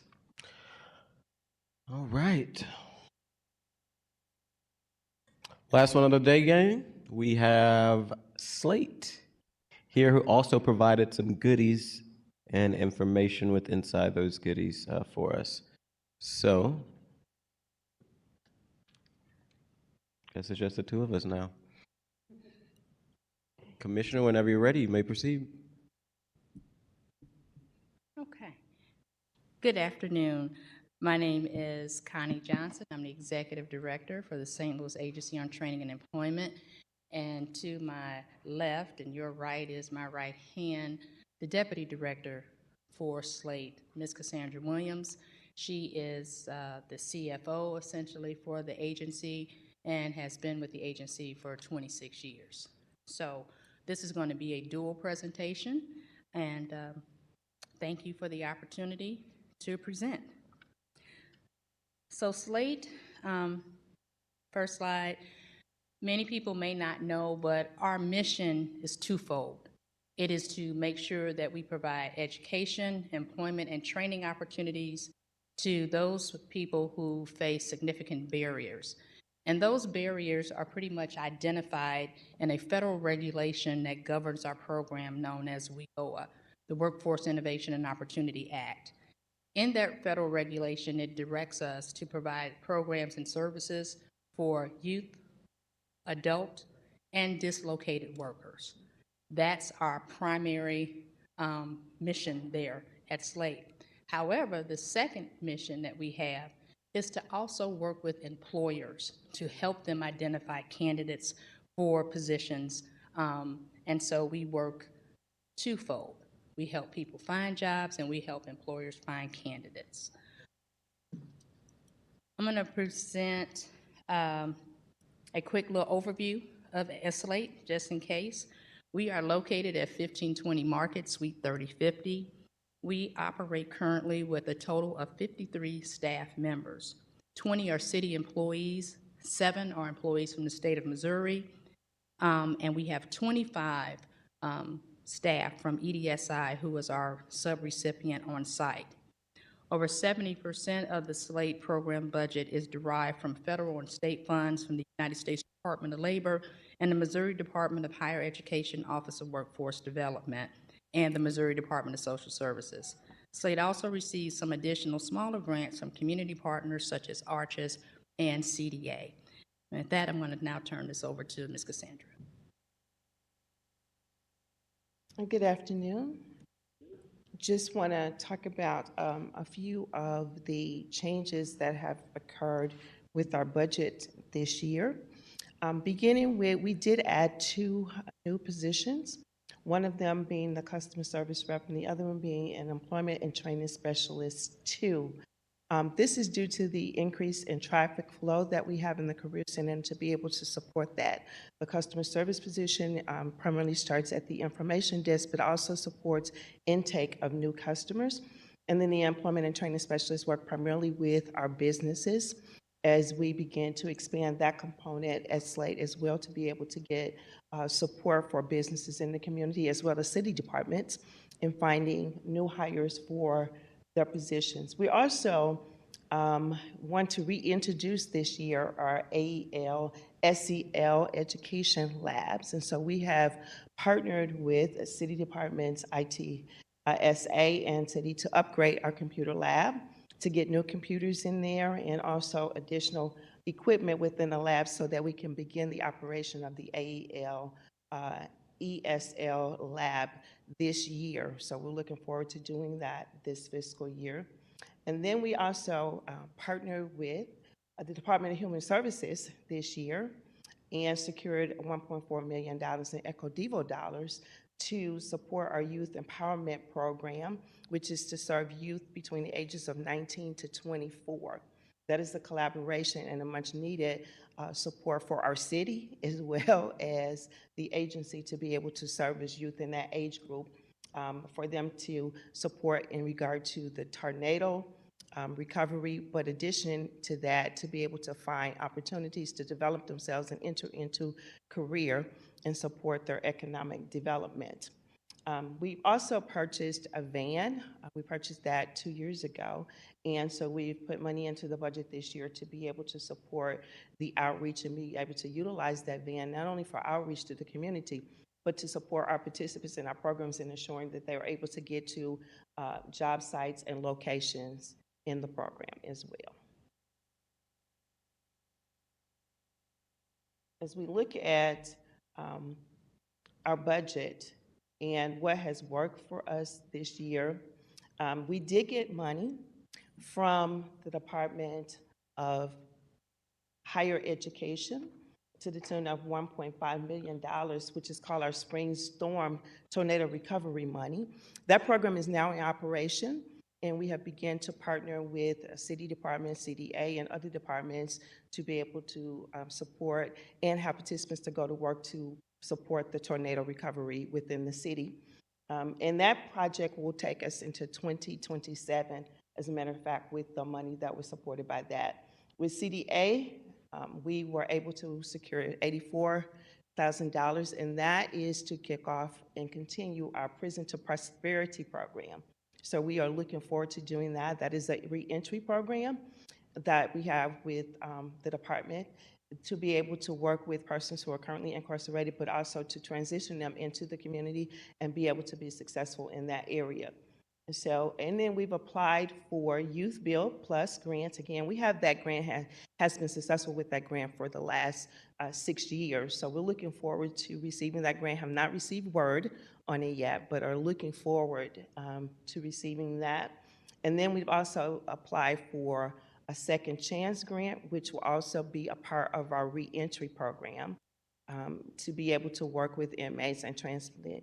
We also have a component with that we have partnered with the Department of Higher Education to work with youth component in that. So we'll be working with the juvenile justice system to work with youth between the ages of 15 to 17, which is a pretty impressive age group, and to work with them in preventing them from going into the system. So these are outside grants that we have applied for, one in which we have already received, one is in the process, and then the other we're waiting the status of from the grantors.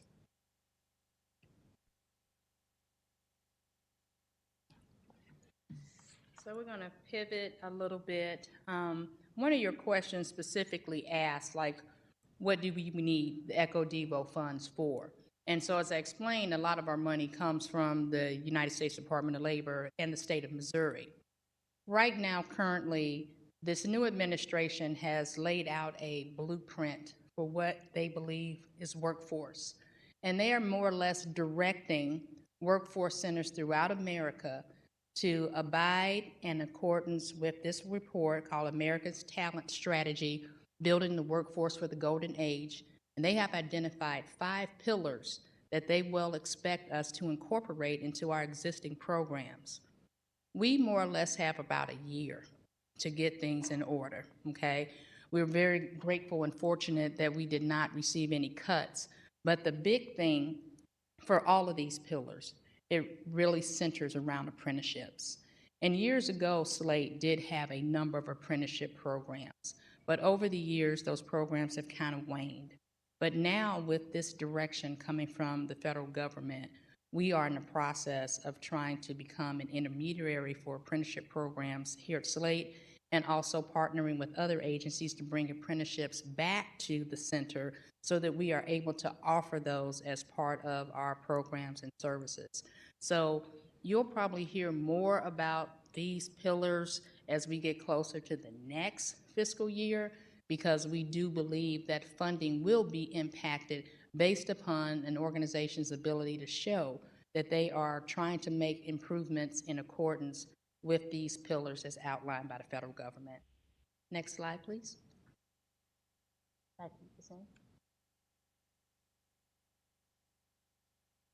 Just at a glance, wanted you to be able to see some of the changes that we've made in the budget from last program year to this year. The third column toward the right side of the third column shows the increases or decreases that were made in particular budget lines for us to be able to operate efficiently this year. Excuse me. And so you see computer supplies. We did reduce our facilities and ground budget line to be able to use that for some of the facility completions that we needed to make, also for the computers and other areas that we need to be able to upgrade the Career Center. So we use the facilities and grounds lines to be able to do that. Our transportation line also shows a reduction in that we also were able, like I said, to purchase the van, but now we just need to be able to maintain it. Office supplies, computer supplies, et cetera, shows increase, and these are just increases to be able to operate efficiently in the Career Center, and that is why you're seeing the increase in these service lines.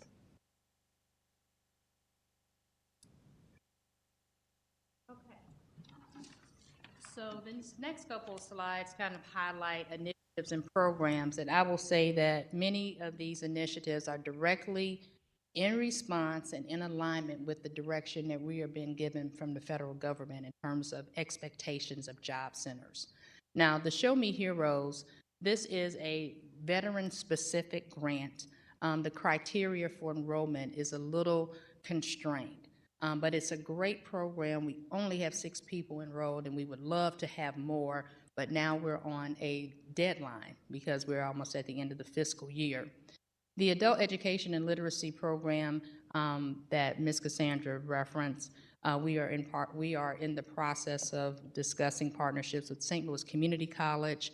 They are a mandatory partner under WIOA, and so we are hoping to maybe get an agreement in place to start no later than July 1. English as a second language, again, we are noticing an uptick in participants in the Job Center who English is not their primary language. Fortunately, we have a program through the state of Missouri called Language Link. So anyone who comes into our Job Center, we're able to go to a telephone and immediately find an interpreter. So English as a second language is a partnership that we'll hope, again, to work with St. Louis Community College as well as Americans. Prison to Prosperity started as a pilot. It's a 10-week program, whereas we go into the Justice Center, we teach the inmates soft skills so that they can start getting their head, their hearts, and minds set for a transitioning out of confinement and into the job force. Our pilot, we had 21 graduates. Out of those 21 individuals, 11 found full-time jobs and are currently working, most of which with the city of St. Louis as a second chance employer. So we're proud of that. And we had 1 inmate who is in rehab. But the program has proven to deliver results. And as far as we're concerned, this is an untapped workforce. These men they've committed the crime, they served their time, and no pun intended, they come to Slate, and we give them a fresh start. We give them an opportunity to work and support their family. So we're grateful to have this grant from CDA to be able to stand this up permanent program now. Next slide, please. So digital equity and empowerment, this is a new kind of hot off the press, a partnership with SLDC. We'll be starting classes starting June 1, 4-week classes twice a week on Mondays and Wednesdays. Participants will learn the fundamentals of AI. And if you look at what the direction of the federal government, they are mandating education in AI and technology. So the course will emphasize AI as well as other components. Participants who live in certain census zones upon completion will receive a free laptop and Wi-Fi for a whole year. So we are just now starting to market that. The Skill Up program we have through the Missouri Department of Social Services currently have 49 participants enrolled, and that is contingent on funding. The JCCP is a Judicial Circuit Court program where we have had more than 100 participants over the course of this grant with ARCHES. We basically work with the Missouri Department of Child Support Enforcement, in which participants are able to pay a reduced amount of child support. And if they have barriers to employment, they come to the agency and we help provide them either with job training or employment so that upon successful completion of 12 months of paying $50 a month for child support, they're able to get current from the Missouri standpoint. So that program has proved well. We currently have 30 people enrolled, but it is based upon referrals. The Disaster Recovery Job Readiness Program is the $1.5 million grant that Ms. Cassandra referenced from the Office of Workforce Development. We currently have 45 participants enrolled, 25 are working, but we have had over 800 applicants. So we have more people than we have positions. This grant is supposed to go through July of 2027. I don't know if we're going to make it. I think we'll be expending those funds. People are coming in daily. There are certain restrictions in terms of requirements. People have to be eligible and classified as a dislocated worker to be able to work under this program. Jobs League is a program where we just got notification that the Missouri Department of Social Services did not fund this. We currently have 30 people enrolled, and so we're looking to find programs within our existing structure to place these individuals. But this is an example of how ECHO DEVO funding could supplement programs at Slate. because with this money being gone, our Echo Devo budget does not allow us to take from a pot of money to plug this hole that was recently given to us by Department of Social Services. So if we're not able to find another program for the 30 individuals, you know, unfortunately, we'll just try to refer people and help them as best as they can who are enrolled in this program. Next slide, please. Youth empowerment. As we mentioned earlier, this is a collaboration with Department of Human Services. As you know, we share our Echo Devo pot with the Department of Human Services by way of ordinance. They have a youth empowerment program. We talked with them early in the year, and they said, hey, would you guys be willing to or open to working with us? And so we are currently working with them, and they transferred their portion of Echo Devo over to us this year. This is to employ 100 participants ages 19 to 24 with emphasis on tornado recovery zip codes. We are targeting right now different work sites throughout the city. We're also looking for different private employers. As of today, we had like 243 youth apply. So we're already bursting at the seams, and we'll have to, unfortunately, we'll be able to successfully place 100, but there will be some that will not be employed. We did apply for a Department of Justice grant, the Bureau of Justice Affairs. It's a second chance workforce program. We are awaiting notification. That is a 3-year grant, a partnership with the Justice Center that would allow the Justice Center to have 2 reentry specialists inside, and then we would have at Slate 3 reentry specialists working on the outside, helping develop employment opportunities and jobs for those who've been incarcerated. That's a 3-year grant for $900,000, and we're just got our fingers crossed. The Restart Grant, the 18 to 24 is an initiative we're doing with the Missouri Midwest Urban Strategy.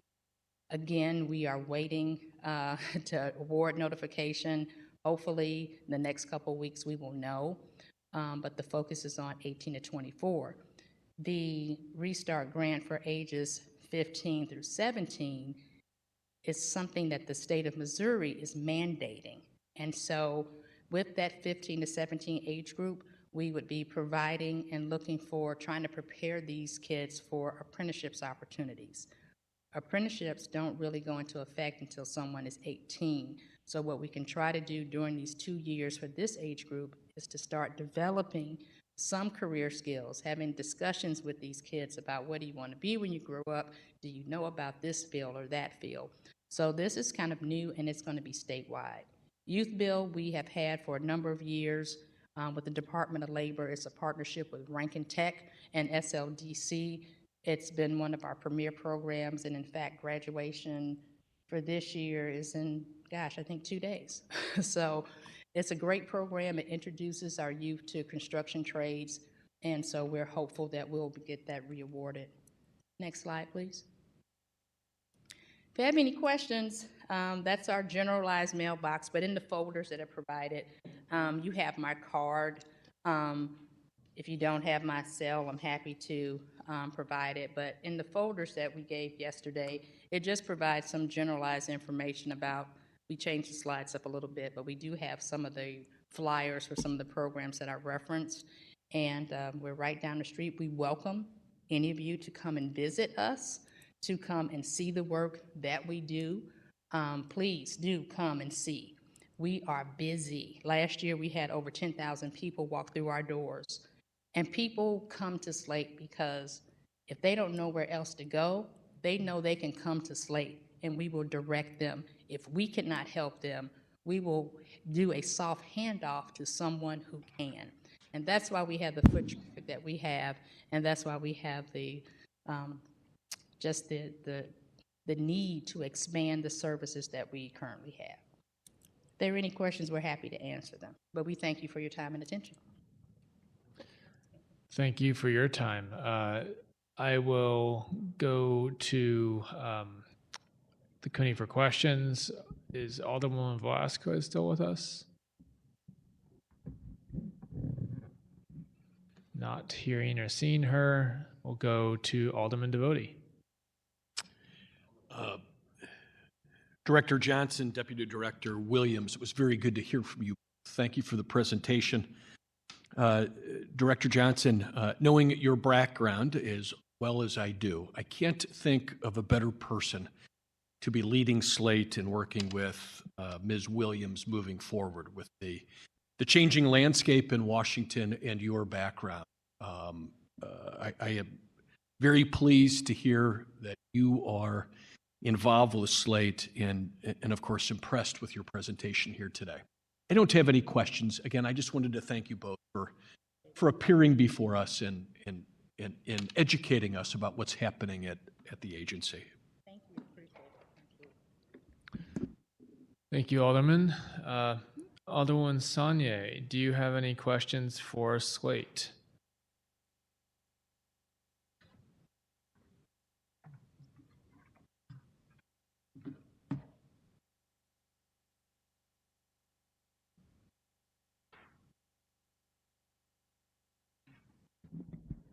Alrighty.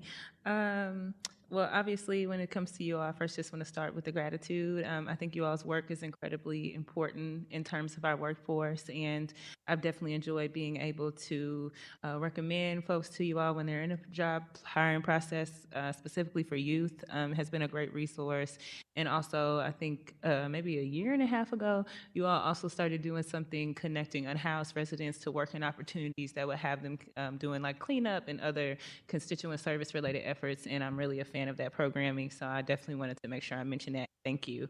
I don't really have any questions for the budget itself outside of just really seeking an update and wanted to give a kudos on the summer jobs program that you all do, and would just love for you to, I don't know how much of the public knows about the summer jobs program, or just how amazing it is, the pay rate, how many kids you all have. So if you just wanted to speak to the vision and share those details, I think that would be excellent, and just make sure you include information about the pay and the age served with the summer jobs program. So actually, Slate has several summer job programs for youth. We have the SYP, which is actually ARPA funded, and those youth are able to get paid $15 to $20 an hour, depending on the work site. We also have our Jobs League, which is $15 an hour, and that project ends actually this month. It's a summer project. We recently started recruiting, and this is a year-long actually project, which is the SYP in partnership with the Department of Human Services for youth between the ages of 19 to 24 who live in the tornado restricted areas to be able to work. And that actually ranges from $15 to $25 an hour, depending on the work site and where they're able to work. We have our WIOA Youth Work Experience Opportunity, which starts at $15 an hour as well. And do you know how many children you all are expected to have enrolled in the summer jobs program? With all of them? Yes. Yes. Ooh. Well, we can say unequivocally with the Youth Empowerment Program, which is the initiative. You got to talk into the mic so the public can hear you, please. We can say unequivocally for the Youth Empowerment Program, which is the new initiative with the Department of Human Services, we have funds to hire 100 between the ages of 19 to 24. So that we know unequivocally. As far as the SYEP, which is Summer Youth Employment Program, as we mentioned, that's ARPA funded. And so it is a year-round program. And with the directive that we needed to spend that money, we enrolled more people to work during the school year. And so as a result of that, we have very little funds left to hire for the summer under SYEP, unless, of course, we were able to get some additional ARPA funds to carry through the summer months. But that, gosh, how many kids have we had over? We've had 34 for this summer. Thank you. I think it would be helpful, just the presentation does have a lot of information, but if it has any specifics, like on these programs, how many you expect to enroll and engage? Because there is a lot of programming here, but not necessarily something that initiates like the outcomes from them. So I would love to get some data. I think that would be excellent too, just to show people when you invest these kind of dollars in these programs, you reach these many youth, you get these many, youth were able to maintain a job for this amount of time. We were skills. I think that would be really helpful just in terms of, unfortunately, we always have to justify a return on investment these days. And I think you often have to fight for youth to be considered a worthy investment. So I think that would be helpful. And then just my last question is actually for the summer jobs program, you guys have $1 million in a proposed budget. And I know that a lot of those are contractual services with community organizations. Can you talk a little bit about what you have in mind for those RFPs or bids? And I guess specifically my question is around just ongoing contracts that you have and the ones that will be renewed on, with this fiscal year coming. Okay, so the money that you're referencing, we will have to put out for an RFP. And so we will write, the RFP is already drafted in process. And with the RFP, whoever that provider is, they will be required to provide a 10-week work experience for youth. And then we'll be able to open that program up starting at the age of 16. So you envision one, you're going to open up the RFP and you envision contracting with one organization for the administration of $1 million or several? It could be more than one. Okay. With the ARPA money that we received, we had one provider out external and one internal. So we've had 2 providers working that program for the program funded by AARP. But we will put that RFP out.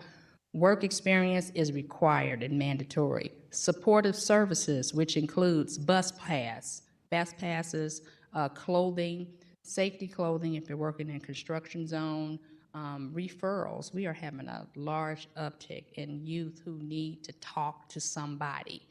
They need to go to a counselor. They need mental health services, and we are referring within our network of partnerships. And so support under mental health services is very much a part of the supportive services that we have. We also do an extensive orientation. So before we put anybody anywhere, we have to go over the basics a week prior.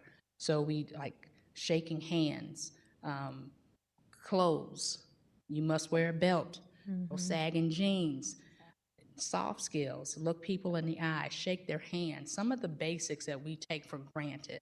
So we try to look, jobs is the key. We're going to hire these kids, but we have to look at the whole person. These kids today are different. My first job was working at Operation Brightside, and I worked alongside folks from Slate, and I cleaned up trash for that summer. I worked at Barrett Brothers Park. I painted porches, I cleaned basements for senior citizens, but I needed that money. I needed that money because my mother was ill, she was not able to work, and there are a lot of kids like that out there now. But fortunately, I was able to have some soft skills kind of built in. But the youth today, they need a little bit more time and a lot more attention to detail. And we want to be able not just to put them somewhere, but we want to put them somewhere that they really want to be. We have a lot of kids that want to be entrepreneurs. I just had a meeting today with Washington University talking about a program that they have. So we want to try to expose these kids, our youth, to various paths, various career paths. Is there any, of all your programs, are there any that tend to be really maxed out, like at full capacity, and are others that are not as utilized? Or like right now, if we were to look at all the programs you have going, are you running into a situation where you have more applicants from youth than you have, funding? Because that's the kind of information that I think would be helpful as a part of the presentation. And just to be fully transparent, I think as we're having ARPA conversations, having that type of data and real hard tangible numbers would be really helpful to any advocacy efforts for that initiative. Because it's one thing to say, hey, we engaged 30 folks. It's another thing to say, well, we had like 30 or 40 teenagers, but we actually had 60 applicants, and these were the outcomes of those. So I just would say, I know that's kind of a side conversation, but I would say a little bit more specific information in terms of the folks that were reached and the folks that are still in need that you just don't have the funds potentially to serve. We are out, we're going to be out of funds for the SYEP, which is the ARPA-funded program. We expended those funds, and that's why we can only hire 36 individuals with those remaining dollars that will be expended by September 30th. So we are down to the wire. If we had an additional amount of money, you know, we could hire more kids. And I think I have previously provided that information, but I'm more than happy to give it to you and provide. We have a projection, an estimate, like how much money could, you know, put 100 kids to work. So we have submitted those numbers, but I'm more than happy to provide that. In terms of the youth empowerment, we just launched that program. We have 243 people already in the portal.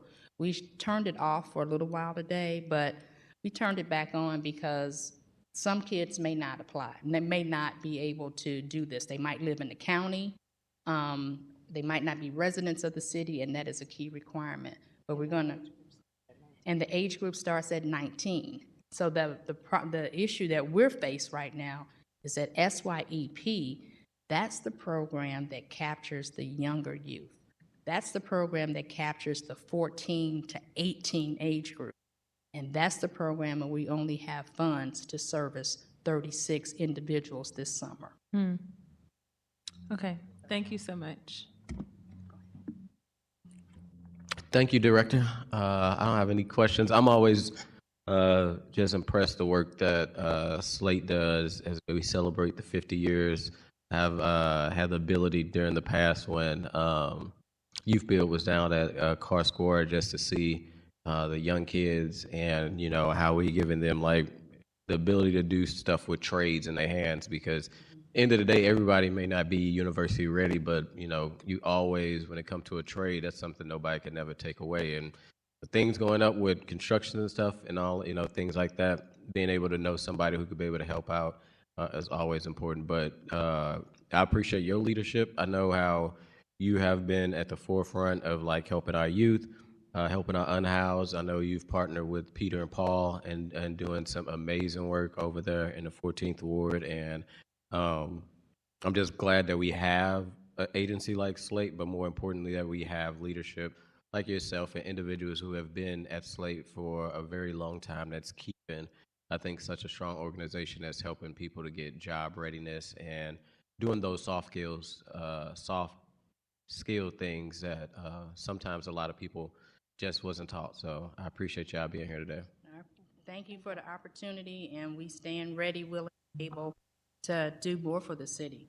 Thank you. We stretch our means as much as we can, but if we have more, there's still a lot more work to do. Okay, and thank you for being flexible to come back today, knowing that we were supposed to have you yesterday, but thank you so much. No problem. Thank you very much. Thank you. Thank you for All right, with that, that concludes all the discussion items for the day.